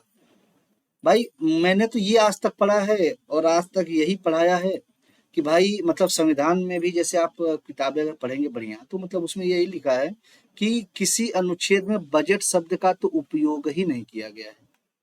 वार्षिक वित्तीय विवरण शब्द का भाई प्रयोग किया गया जहां तक मैं जानता हूं। अगर आप कुछ अलग जानते हो तो मुझे बिल्कुल बताइएगा। और सब नकलची बंदर हैं, एक दूसरे के नकल करते हैं बस। ठीक है। मतलब ये है, पता है, आप लोग मतलब ये सही बताओ, मतलब किसी भी क्लास में जैसे जाते हैं आप तो पढ़ते हैं कि वहां टाइम पास करने जाते हैं? यार ये क्वेश्चन मतलब आपके यूपी ट्रिपल एस सी पेट में भी पूछा गया था क्वेश्चन। ठीक है। याद रखिएगा, इनमें से कोई नहीं। क्या भाई तुम लोग यार गजब इंसान हो भाई। ठीक है। मतलब गजब जिसे कहते हैं, एकदम गजब। ठीक है भाई। चलो, अगर यही मान लो आपसे क्वेश्चन थोड़ा सा बदल दे कि लोकसभा में किस आर्टिकल में, तो 112 में आपके वार्षिक वित्तीय विवरण की बात है। अगर आपसे बोल दे कि आपके अगर विधानसभा की बात पूछ दे, अगर आपसे विधानसभा की बात पूछ दे तो ये भी याद रखिएगा, आर्टिकल नंबर 202 में ये व्याख्या आपकी की गई है। अब गलत नहीं ना करोगे भाई? चलिए। कुछ लोग को शर्म आ गया होगा ना और वो सोच रहे होंगे अरे यार सर की क्लास में बड़ी बेइज्जती हो जा रही है। ठीक है। आइए। चलिए। डेविस जल संधि किस किस को जोड़ती है? चलिए। हाँ बिल्कुल प्रशांत, वेरी गुड। डेविस जल संधि किस किस को जोड़ती है मेरे भाई? हडसन की खाड़ी, अटलांटिक महासागर, बेफिन की खाड़ी और अटलांटिक महासागर, इंग्लिश चैनल और उत्तरी महासागर। ठीक है। और भूमध्य सागर और अटलांटिक महासागर। चलिए भाई, जिनको शर्म आ रही है वो बिल्कुल आराम करे। ठीक है। वैसे भी आप क्लास में तो दिमाग दूसरी जगह है, तो कोई बात नहीं, आप एंजॉय करिए। जीवन का एंजॉय ही असली एंजॉय है भाई। पढ़ाई लिखाई तो यार सब करते हैं। चलो बताइए। काफी लोगों का जवाब गलत आना शुरू हो गया। वेरी गुड बेटा। ठीक है। बैफिन की खाड़ी और अटलांटिक महासागर होता है भाई आपके डेविस जल संधि। अगर आपसे बोल दे हडसन की खाड़ी और अटलांटिक महासागर तो इसको सीधे सीधे नाम याद रख लेना, हडसन जल संधि कहा जाता है। ठीक है। इंग्लिश चैनल और उत्तरी सागर, सर डोवर जल संधि का नाम आपने सुना होगा। ठीक है, डोवर जल संधि। ठीक है। भूमध्य सागर और अटलांटिक महासागर की बात अगर हम करें, जिब्राल्टर। ठीक है, जिब्राल्टर जल संधि। ये कुछ संधियां हैं जो आपको याद रखनी, जल संधियां हैं, संधियां नहीं। ठीक है। छऊ सरहुल लोक नृत्य का संबंध किस राज्य से है? अरे अंकित, आजकल मुस्कान नहीं दिख रही है क्लास में, क्या हो गया अंकित? भाई आजकल अंकित की दोस्त मुस्कान गायब है। ठीक है, प्रशांत की भी दोस्त जरूर होगी, बताइए। चलिए बताइएगा भाई।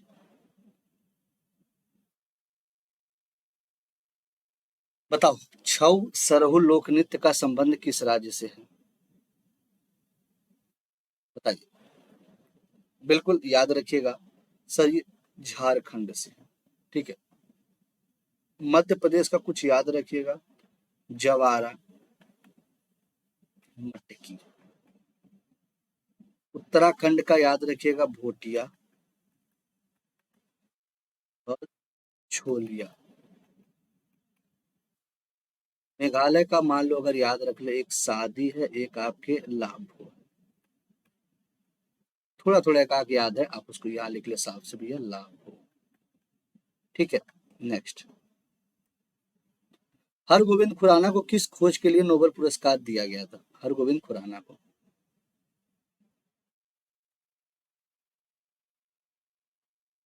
बताइए भाई।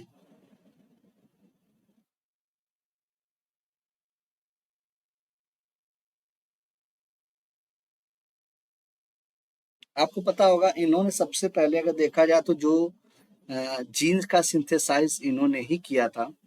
और जीन की खोज की बात आती है तो फेडरिक मिसर का नाम आता है, डबल हेलिक्स की बात आती है तो वाटसन एंड क्रिक का नाम आता है। ठीक है, बताइए। तो हरगोविंद खुराना को किस खोज के लिए नोबेल पुरस्कार दिया गया? तो याद रखिएगा सर, कृत्रिम जीन संश्लेषण के लिए। ठीक है, ऑप्शन नंबर डी।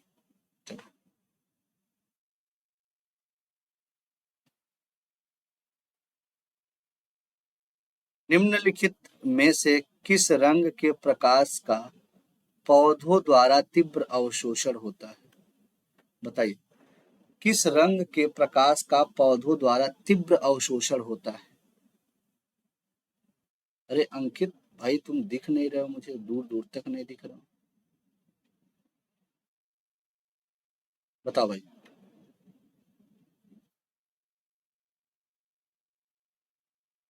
बताओ।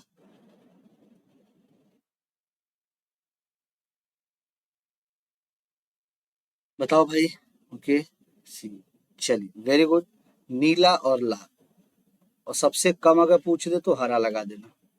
ठीक है। आइए, ब्लू रेड, बिल्कुल। भारतीय संविधान की प्रस्तावना में ये किस स्वतंत्रता का उल्लेख नहीं है? बताइए भाई, किस स्वतंत्रता का उल्लेख नहीं है? ठीक है। विचार की स्वतंत्रता, अभिव्यक्ति की स्वतंत्रता, आर्थिक स्वतंत्रता या धर्म और उपासना की स्वतंत्रता, किसका उल्लेख नहीं दिया गया भाई? बताओ।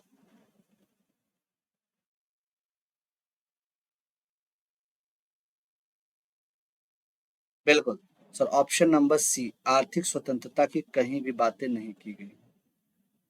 आर्थिक स्वतंत्रता की कहीं भी बातें नहीं की गई। ठीक है, वेरी गुड।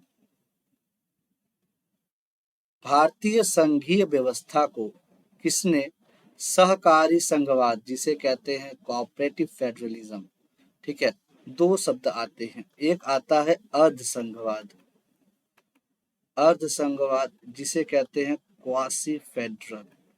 ये दोनों के बारे में आपको बताएंगे, पहले इसका जवाब दीजिए। बताइए। बताओ भाई।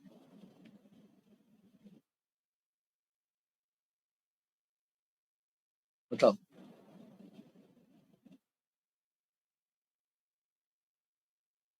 चलिए, बिल्कुल आपको जो जी ऑस्टिन थे, ठीक है, जो जी ऑस्टिन है, जवाब तो ये हो गया। लेकिन केसी वियर ने आपके क्वासी फेडरल की बातें कही थी। और इन्होंने एक बात और बोली थी, जो जी ऑस्टिन थे, इन्होंने जो भारतीय इन्होंने जो भारतीय संघीय जो भारतीय संघीय व्यवस्था है, उसे इन्होंने क्या बोला था?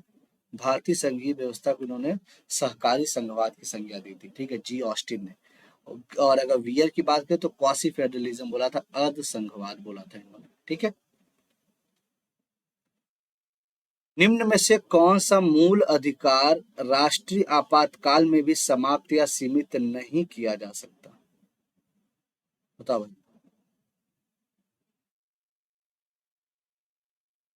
बताओ भाई।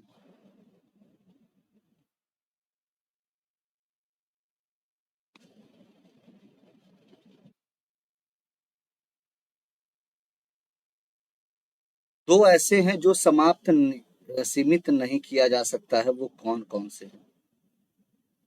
सोच समझ के बताइए। ओके,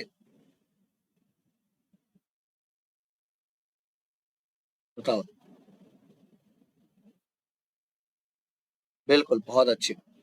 तो आपका आर्टिकल नंबर 20 और आर्टिकल नंबर 21। तो हम ये कह सकते हैं कि सर ए और B both, option number C के साथ हम जा सकते हैं। बिल्कुल, बहुत अच्छे। प्रशांत बेटा, जब 20 और 21 दे रहे हो तो भाई मेरे, ये फिर आराम से तुम बी क्यों दिए हो भाई? राज्य के नीति निदेशक तत्व में शामिल नहीं है, बताइए। बता भाई। राज्य के नीति निर्देशक तत्वों में शामिल नहीं है सहकारी समितियों को प्रोत्साहन, पर्यावरण संरक्षण, सार्वजनिक सहायता, उपयुक्त सभी। बताइए, राज्य के नीति निर्देशक तत्व में शामिल नहीं।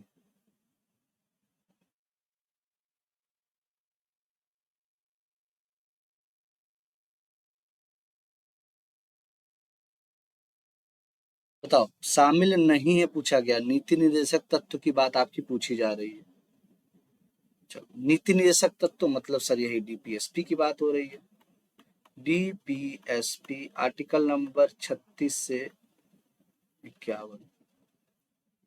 अच्छा, अब बताओ कि इसमें पूछा गया सरकारी समितियों को प्रोत्साहन। चलो, पहले हम देखते हैं क्वेश्चन, थोड़ा सा मुझे भी गलत लग रहा है, अभी वेट करना थोड़ा। ठीक है, पहले देख लेते हैं। पर्यावरण संरक्षण सभी को पता है भाई, सरकारी समितियों को प्रोत्साहन 48 के, सॉरी 43 के बी में। वेट, पर्यावरण दिया हुआ ना, रुकिए। 43 के बी में है, पर्यावरण 48 के ए में है। अब ये सही है, ठीक है। सार्वजनिक सहायता किस में दिया गया है भाई? अनुच्छेद 41 में दिया गया है। तो अब ये क्वेश्चन थोड़ा सा गलत है, ठीक है। अब ये क्वेश्चन थोड़ा सा गलत है। तत्व में शामिल नहीं है पूछा गया है, तो भाई ये सभी तो शामिल है ना, क्योंकि पूछा गया है शामिल नहीं है, या ऐसे कह लो। अब ये सही बैठेगा, अब ये आपका सही बैठेगा। अब इसका जवाब दीजिएगा, ठीक है। कहाँ गलतियां हैं ये भी पहचानना सीखिए। देखिए, क्वेश्चन में थोड़ी सी मिस प्रिंटिंग थी, ठीक है। यहाँ पे नहीं को हटा दीजिएगा, क्योंकि आपको पता है डीपीएसपी जो है आपके 36 से 51 में है, और ये सारे आर्टिकल आपके इसी बीच में है। तो क्वेश्चन इनको ये पूछना था कि राज्य के नीति निर्देशक तत्व में शामिल है, तो तब आप बोलेंगे उपयुक्त सभी, तब आप बोलेंगे उपयुक्त सभी, ठीक है। ये क्वेश्चन में थोड़ा सा मिस प्रिंटिंग था, यहाँ नॉट हटा दीजिएगा, इंक्लूड। हाँ, भाग 4 भी है, बात कही गई है। नॉन एनफोर्सिएबल है, ये भी आप जानते हो। भारत के उपराष्ट्रपति को पद से हटाने का प्रस्ताव प्रस्तुत किया जा सकता है।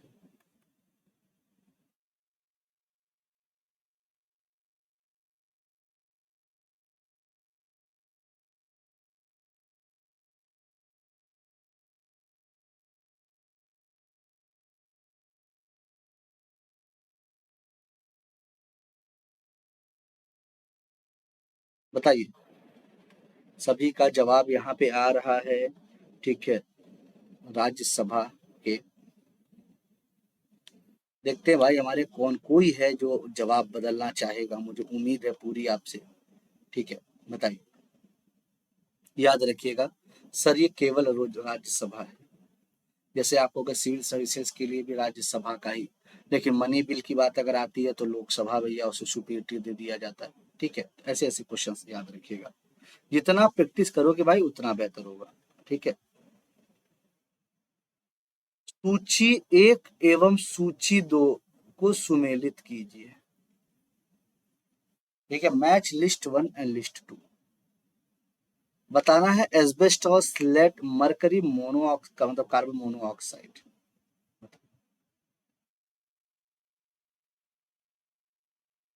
बताओ भाई क्या होगा। देखो भाई, एस्बेस्टस की बात करते हैं, फेफड़े की दिक्कतें आपको लाया था, सांस लेने में समस्या और ये सब। भाई जब ये मिल गया तो सीधे सीधे इसी को लगा लो, बाकी हम दिमाग क्यों लगाएं। क्यों भाई, बहुत दिमाग फिर भी मन कर रहा है। तो लेड आपके पेट की समस्या करता है, तभी देखो सीसा रहित तो पेट्रोल आने लगा। ठीक है। मरकरी आपके देखो, आपके ब्लड वेसल्स के लिए दिक्कत आपका करेगा। मोनो ऑक्साइड आपके मस्तिष्क, अब आपको पता है मोनो ऑक्साइड से क्या होता है। मोनो ऑक्साइड से आपके जो दिमाग धीरे धीरे काम करना सुस्त हो जाए, क्योंकि ऑक्सीजन पहुंचेगी नहीं दिमाग में, सुस्त हो जाएगा और आपके धीरे से साइलेंट, जिसे कहते हैं ना silent killer gas, carbon monoxide को कहा जाता है। डायलिसिस किससे संबंधित है बताइए भाई।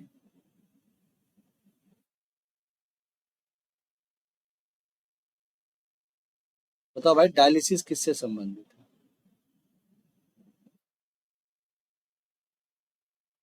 डी या किडनी, ओके ओके भाई, अब ये तो मतलब ये अगर गलत कर दो तो यार फिर कोई बात ही नहीं है।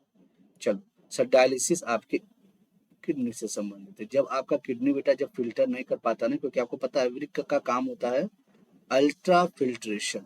ठीक है, अल्ट्रा फिल्ट्रेशन। ठीक है, जिसे कहते हैं परानिस्यंदन। ठीक है, तो जब ये नहीं कर पाएगा तो डायलिसिस का प्रयोग किया जाता है।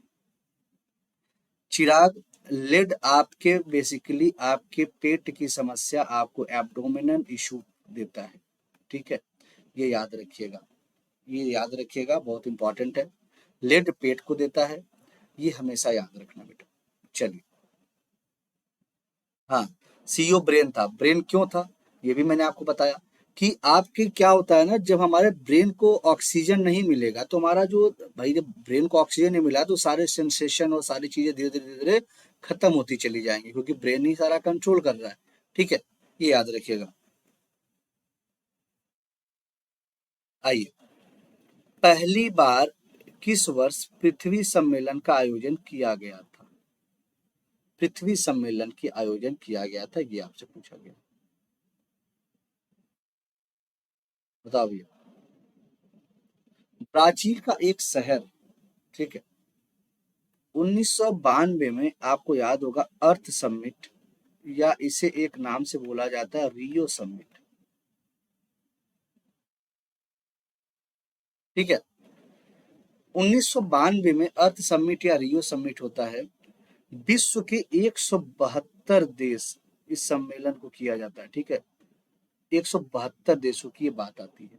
ठीक है, तो अब आपको एक क्वेश्चन और पूछा जाता है कि भैया रियो प्लस 5 कब हुआ था। मान लो आपको रियो अभी पूछ दिया, ठीक है चलो आप तो ये बता दोगे। आपसे अगर पूछ दे कि भाई रियो प्लस 5 कब हुआ था, या पूछ दे अर्थ समिट प्लस 5 कब हुआ था, तो अब यहाँ से देखो दो चीजें आपको समझ में निकल के आई। अगर आपको क्लियर है कि रियो समिट कब हुआ था, तभी आप प्लस 5 भी तो जोड़ पाओगे। तो यहाँ ऐसा क्वेश्चन भी आपसे पूछा जा चुका है। ठीक है, कोई दिक्कत। अच्छा, ये 2002 में कहा हुआ था। दक्षिण अफ्रीका के, दक्षिण अफ्रीका के जोहानिसबर्ग में। ठीक है, जोहान्सबर्ग, ये भी याद रखिएगा। ठीक है, इनमें से कौन सदिश राशि नहीं है। ओके, नहीं है पूछा गया सदिश। ठीक है, बताइए मतलब पूछा गया है कौन सा अदिश है, कौन सा स्केलर है। ठीक है, बता लेंगे वैसे आप, बता लेंगे भाई, पूरी उम्मीद है मुझे आपसे।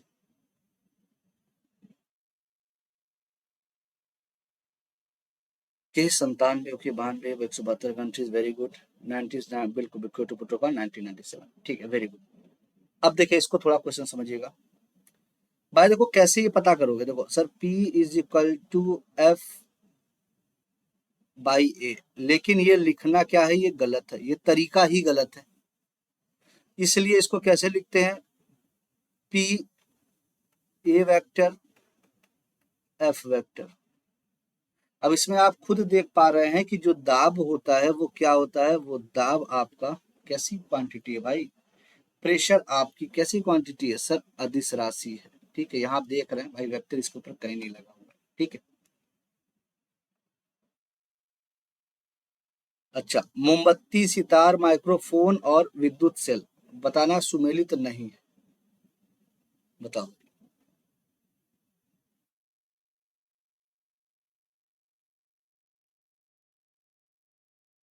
बताइए भाई, अच्छा क्वेश्चन है। माइक्रोफोन क्या करता है भाई, आपकी जो ध्वनि होती है उसे विद्युत में परिवर्तित करता है भाई, तो ये तो उल्टा दिया हुआ है सर। देखो भाई, लाउड स्पीकर क्या करता है, ये जो कार्य है, ये कार्य आपके मेरे भाई लाउड स्पीकर का है। ये कार्य आपके लाउड स्पीकर का है कि भैया उसको विद्युत दो और साउंड लो। माइक्रोफोन का काम जस्ट उल्टा होता है, ये क्या करता है, आपके साउंड को कन्वर्ट करता है इलेक्ट्रिक। ठीक है। चश्मे के लेंस किस कांच से बनाए जाते हैं, जो चश्मे के लेंस होते हैं, फ्लिंट, पायरेक्स, क्रूक्स या मृदु कांच, बताइए। बताइए। आपने एक नाम सुना होगा सीरियम ऑक्साइड, ये बेसिकली इसके होते हैं। ठीक है, सीरियम ऑक्साइड CeO2 बेसिकली इसके होते हैं, लेकिन इनमें से सही कौन सा है, फ्लिंट कांच, पायरेक्स कांच, क्रूक्स या मृदु कांच, बताइए।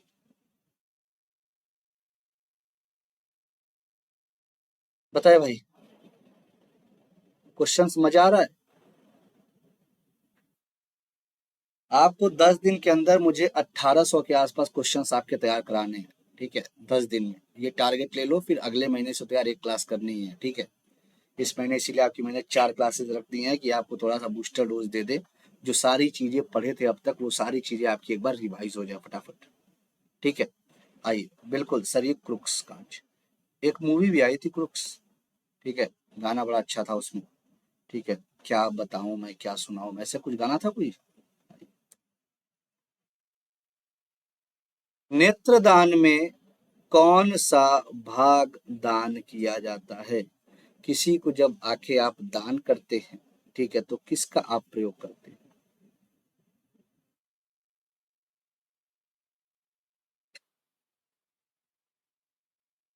हाँ वो भी था प्रशांत, वो भी गान था भाई, वो भी था। बिल्कुल कॉर्निया। क्यों, क्योंकि सर इसमें ना, ऐसा क्यों होता है, क्योंकि सर इसमें ब्लड वेसल्स नहीं पाई जाती, इसमें ब्लड वेसल्स नहीं पाई जाती। ठीक है, याद रखिएगा। रेटिना भैया, इस रेटिना पे इमेज फॉर्मेशन होता है भाई, जिसको अंगड़ाई उंगड़ाई लग रही है वो आराम से अंगड़ाई ले ले। ठीक है, फिर क्लास में फिर आराम से बढ़िया करिए। पुतली, प्यूपिल क्या है भैया, आपका जो लाइट होता है, लाइट को एंटर कराना आपकी आंख के अंदर, वो प्यूपिल का काम है। आइरिस का क्या काम है सर, ये आपके आई कलर के लिए रिस्पॉन्सिबल होती है, ये कुछ काम है भाई आपके। प्रत्यावर्ती धारा, प्रत्यावर्ती धारा को दिष्ट धारा में परिवर्तित, मतलब आपके AC को DC, अब ये भाई बहुत बार करा चुका हूँ, रेक्टिफायर। इन्वर्टर एकदम उल्टा काम करता है, DC को AC में बदलता है। ट्रांसफार्मर क्या करता है, वोल्टेज को बढ़ाता और घटाता है। ठीक है, ये याद रखिएगा। ट्रांसमीटर बहुत अच्छे से पता है, एक जगह से दूसरी जगह कोई चीज आप भेज रहे हो तो ट्रांसमिट करता है। ठीक है। सिल्वेनाइट निम्न में से किसका अयस्क है, सिल्वेनाइट, कुछ लोग तो पहली बार ये नाम ही सुने होंगे, मुझे पता है कुछ लोग पहली बार ये नाम सुने होंगे, बट कोई बात नहीं, बताइए। बताओ भाई, सिल्वेनाइट। चलिए बताते हैं।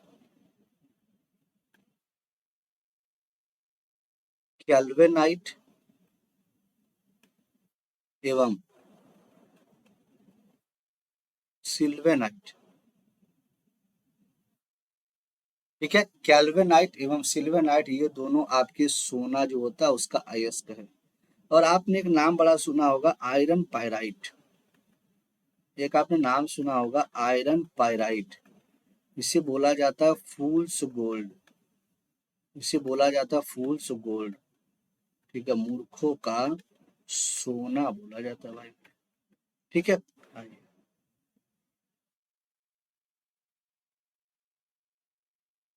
किस उत्प्रेरक की उपस्थिति में खाद्य वनस्पति तेल वसा में परिवर्तित किए जाते हैं? बताओ भाई, कौन सा ऐसा कैटलिस्ट होता है जिसमें से खाद्य वनस्पति वेजिटेबल ऑयल, आप वेजिटेबल, ठीक है, वो आपके तेल वसा में परिवर्तित हो जाते हैं? बताइए। बेसिकली क्या कहते हैं, तेल के हाइड्रोजिनेशन कराते हैं। ठीक है, हाइड्रोजिनेशन करा दिया जाता है इसमें। हाइड्रोजिनेशन कराया जाता है आपका किसका, ठीक है, तेल का। जो वेजिटेबल ऑयल होते हैं वो आपके फैट में जाके बदल जाते हैं। जल्दी से बताइए किसका प्रयोग करते हैं आप? बहुत बारिश हो रही है। अच्छा, राजस्थान में? तो यार ये सिलेंडर, ये तो अच्छी बात है यार भाई, बारिश तो हो रही है उधर। तो भाई बारिश हो रही है, होने दो। आइए, बिल्कुल। क्या है आपका, निकिल। हाइड्रोजिनेशन में इसका बड़ा इस्तेमाल किया जाता है। ठीक है, आइए। अच्छा, पुष्प के विभिन्न भागों में निम्नलिखित में से कौन से सम्मिलित हैं? Different parts. बाह्यदल, पुंकेसर, मूलांकर, पंखुड़ी या स्त्रीकेसर। पुष्प के विभिन्न भाग में कौन कौन से हैं भाई? भाई हिंदी वाला देख लेना, इंग्लिश वाला थोड़ा सा गलत हो सकता है, हिंदी वाले को ध्यान देना, ठीक है।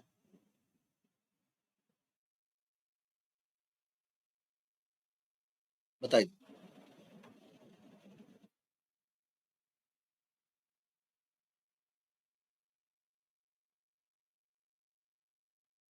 बताओ भाई। देखो, आपको देख के लग रहा है कि पुष्प की बात अगर आपसे पूछी गई है, तो देखो भैया, मूलांकर तो होगा ही नहीं, तो जहां जहां 5 ऑप्शन है उसको पहले काट दो। ये 5 है, यहाँ नहीं है, यहाँ 5 है, यहाँ पे पहला तो होता ही है, तो ये भी काट दो। बचा क्या? आपका एक। मतलब बादल, पंखुड़ी, पुंकेसर और स्त्रीकेसर, ठीक है, ये सभी हैं। परागकोश, तंतु, पुंकेसर, ये सारी आपके पार्ट्स होते हैं, लेकिन मूलांकर नहीं होता। अच्छा, श्वसन के दौरान किसका विघटन नहीं होता है? Okay. Which one does not break down during respiration? श्वसन के दौरान किसका विघटन नहीं होता है? वसा, प्रोटीन, कार्बोहाइड्रेट और विटामिन। बताइए। भाई सिंपल सा क्वेश्चन है, गलत मत कर देना यार इसको।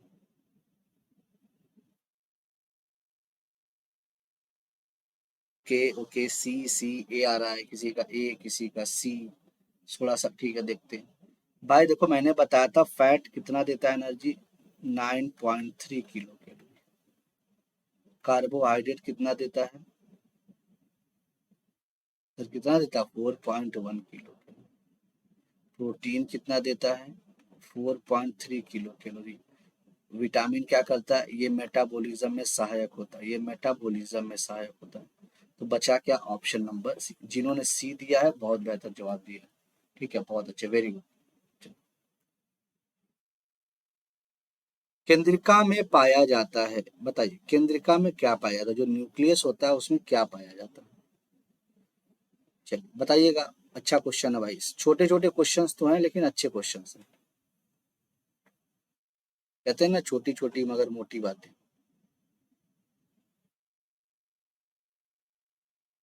देखो भाई, सिंपल सी बात। डीएनए बिल्कुल होता है सर। आरएनए बिल्कुल होता है सर।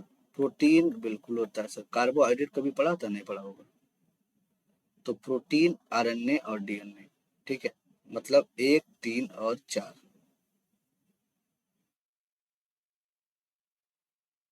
ठीक है। आइए। इनमें से कौन सुमेलित नहीं है? बताइए कौन सुमेलित नहीं है? बी टू को थायमीन कहते हैं भाई, ये तो हम खुद पहली बार आज सुने भाई। ठीक है, अच्छा चलो बताते हैं। विटामिन एच, देखो भाई विटामिन 7 को बेसिकली विटामिन एच कहते हैं और ये बायोटीन है भाई, सही है। पेंटोथेनिक एसिड है, निकोटिनामाइड। अरे सर बी टू को सर आपका राइबोफ्लोविन कहते हैं, इसको सर राइबोफ्लेविन कहते हैं। और थायमीन को आपका बी1 कहते हैं। ठीक है, थायमीन को आपका बी1 कहते हैं। क्लियर? हाँ, तो ए आपका गलत है। ठीक है, ए आपका गलत है, ये याद रखिएगा। चलिए, बी1 यहाँ लिख लीजिएगा, थायमीन को बी1 कहते हैं। ठीक है, बेरी बेरी इसकी कमी से होता है। भारत में यूरोपियों के आने का सही कालानुक्रम है। यूरोपियों के आने का सही कालानुक्रम क्या है? बताइए।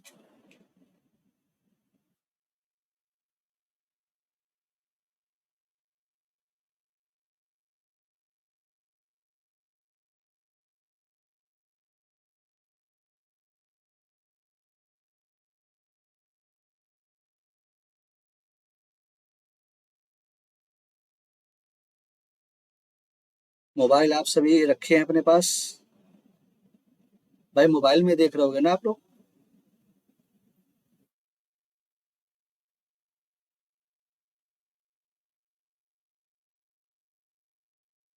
बताओ यहाँ पे। बिल्कुल याद रखिएगा। पुर्तगाली, डच, अंग्रेज, डेन, फ्रांसीसी। ऑप्शन ए बिल्कुल। अच्छा, आप लोग लैपटॉप से देखते हो कि मोबाइल से देखते हो? बताइए। भू राजस्व वसूली के लिए जब्ती प्रणाली का प्रचलन किसके काल में हुआ? जब्ती प्रणाली का बताओ भाई।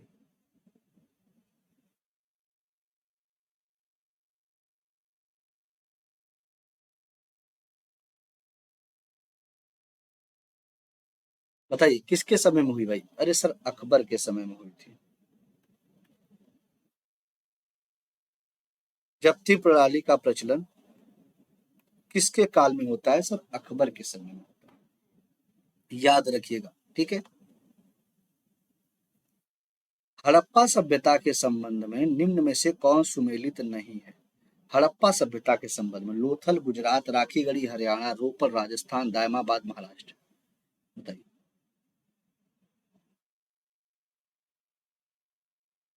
इसे बता लोगे यार, ये तो सिंपल है।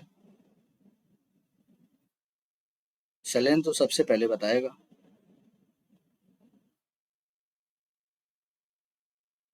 अरे भैया अंकित, मोबाइल वोबाइल चार्ज कर लिया करो भाई, क्या पता कब किसका फोन आ जाए। ठीक है बिल्कुल। सर रोपड़ कहाँ है? ये पंजाब में है। पर आपका पंजाब में है। ठीक है, जैसे देखो प्रशांत का फोन हमेशा चार्ज रहता है, फुल चार्ज रहता है भाई।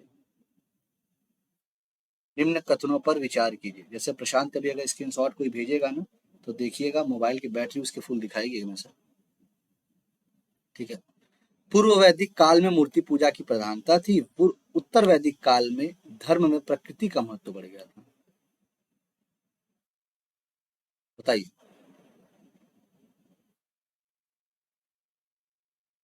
बताइए।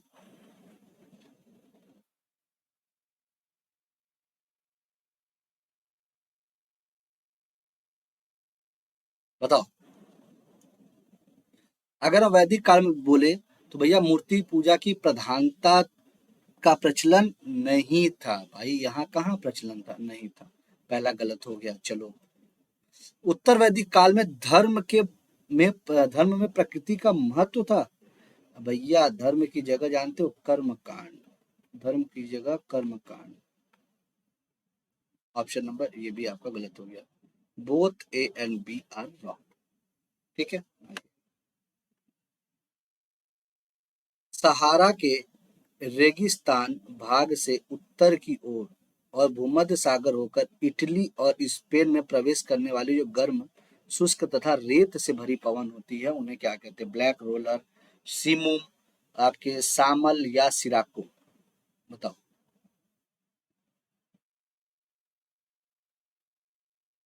बताइए भैया कौन सी ऐसी पवन है ये? अच्छा नाम लग रहा है इसका ना।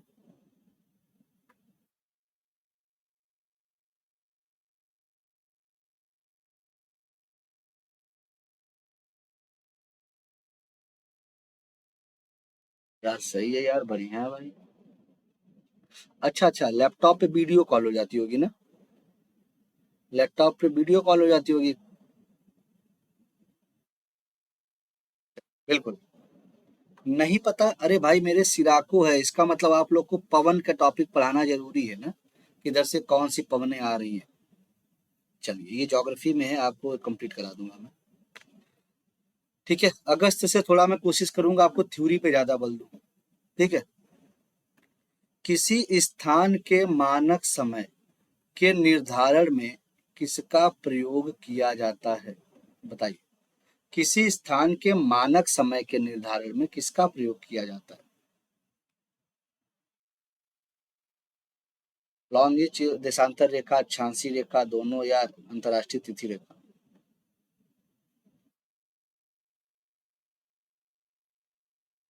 बताइए भाई।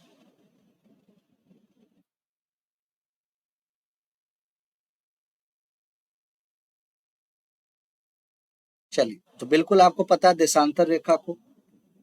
और अगर हम बात करें शून्य अंश देशांतर को, आपको पता है इंटरनेशनल मीन टाइम कहा जाता है। शून्य देशांतर को आपको पता है इंटरनेशनल मीन टाइम कहा जाता है। तभी हम लोग का क्या होता है, 82.5 डिग्री आ जाता है। ठीक है, 82 हाफ डिग्री आ जाता है ये। ठीक है। क्लियर। चलिए। अच्छा, फान, सीमूम, चिनूक और जोंडा ये कहाँ कहाँ की पवने हैं ये बताइएगा। तो ये भी आपको नहीं समझ में आ रहा होगा। फान आपके आल्प्स की है। ठीक है। सीमुम आपके अरब रेगिस्तान की है। ठीक है। चिनूक आपके रॉकी पर्वत की है। रॉकी मतलब समझ रहे हो ना भैया, नॉर्थ अमेरिका। और जोंडा आपके एंडीज पर्वत की है, साउथ अमेरिका। ठीक है। चलिए याद रखिएगा ये आपके चारों, तो मतलब ए बी डी और सी, ए बी डी और सी कहीं लिखा है, ए बी डी और सी, ऑप्शन नंबर बी।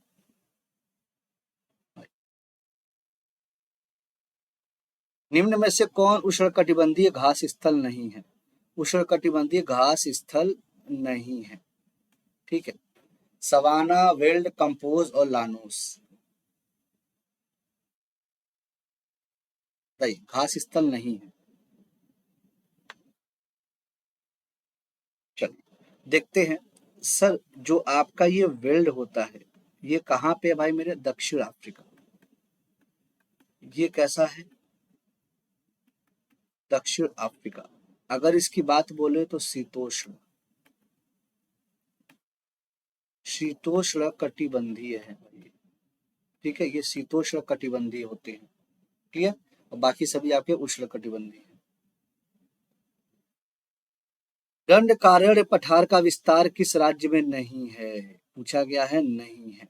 ठीक है, दंडकारण्य पठार का विस्तार किस राज्य में नहीं है? उड़ीसा, झारखंड, छत्तीसगढ़ और आंध्र प्रदेश। बताइए।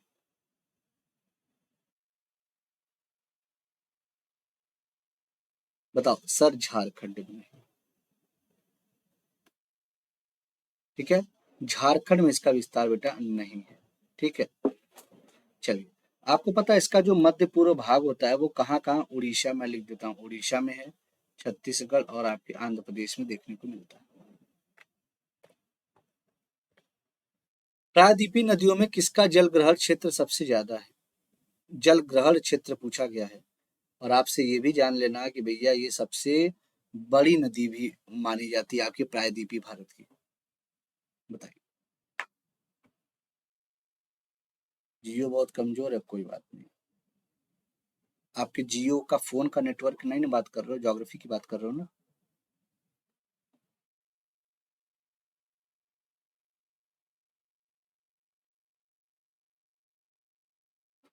बताइए। हाँ बिल्कुल, आपकी गोदावरी है। ठीक है, इसे हम बेटा वृद्ध गंगा भी कहते हैं, इसको हम दक्षिणी गंगा भी कहते हैं। ठीक है, इसे हम दक्षिणी गंगा भी कहा जाता है इसे। ठीक है, ये कुछ नाम है जो आप याद रख लीजिएगा। आइए, आर्थिक मंदी का आम तौर पर संबंध होता है अपस्फीति, मुद्रास्फीति, स्टैगफ्लेशन या चरम मुद्रास्फीति। बताइए भाई। आर्थिक मंदी का आम तौर पर संबंध होता है अपस्फीति किससे, बताओ भाई। तो बिल्कुल सर डिफ्लेशन पे होता है, अपस्फीति से होता है।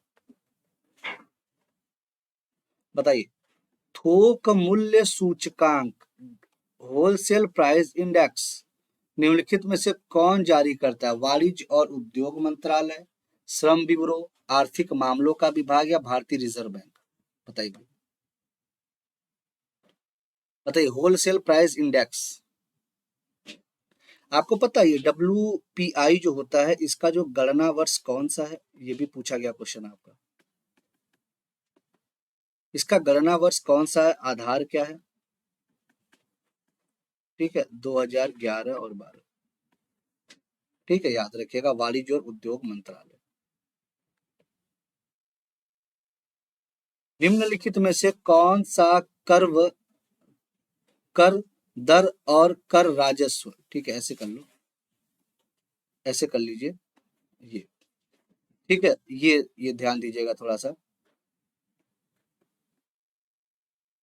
ठीक है, कर्व कर दर और कर राजस्व के बीच बताता है। बताइए। टैक्स रिवेन्यू की बात हो रही है और टैक्स रेट की बात हो रही है। ठीक है, बताइए।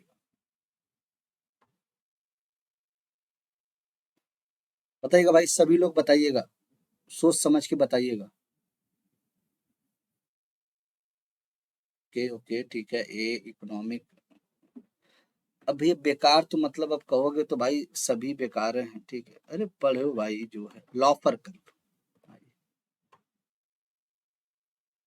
निम्नलिखित में कौन एशियान का सदस्य देश नहीं है?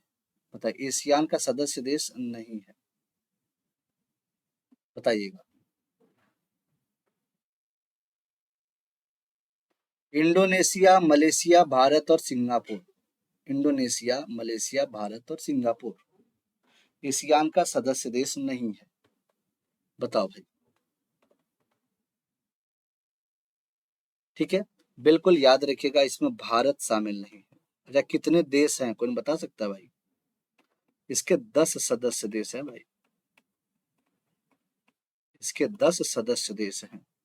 ठीक है, तो ये रहे कुछ आपके प्यारे प्यारे क्वेश्चंस। उम्मीद है आपको सारे क्वेश्चन समझ में आए होंगे। ठीक है, तो बढ़िया से इसको करिएगा। और बिल्कुल आप सभी को बहुत बहुत धन्यवाद। आप सब्सक्राइब कर सकते हैं, बिल्कुल बेल आइकन दबा सकते हैं, टेलीग्राम पे PDF आपको भेज देंगे, लाइक और शेयर आप करिएगा। अच्छा, क्या हो गया? 48 नहीं कराया क्या मैंने? देखे बेटा, बता तो दिया मैंने, वाणिज्य और उद्योग मंत्रालय। ठीक है बेटा।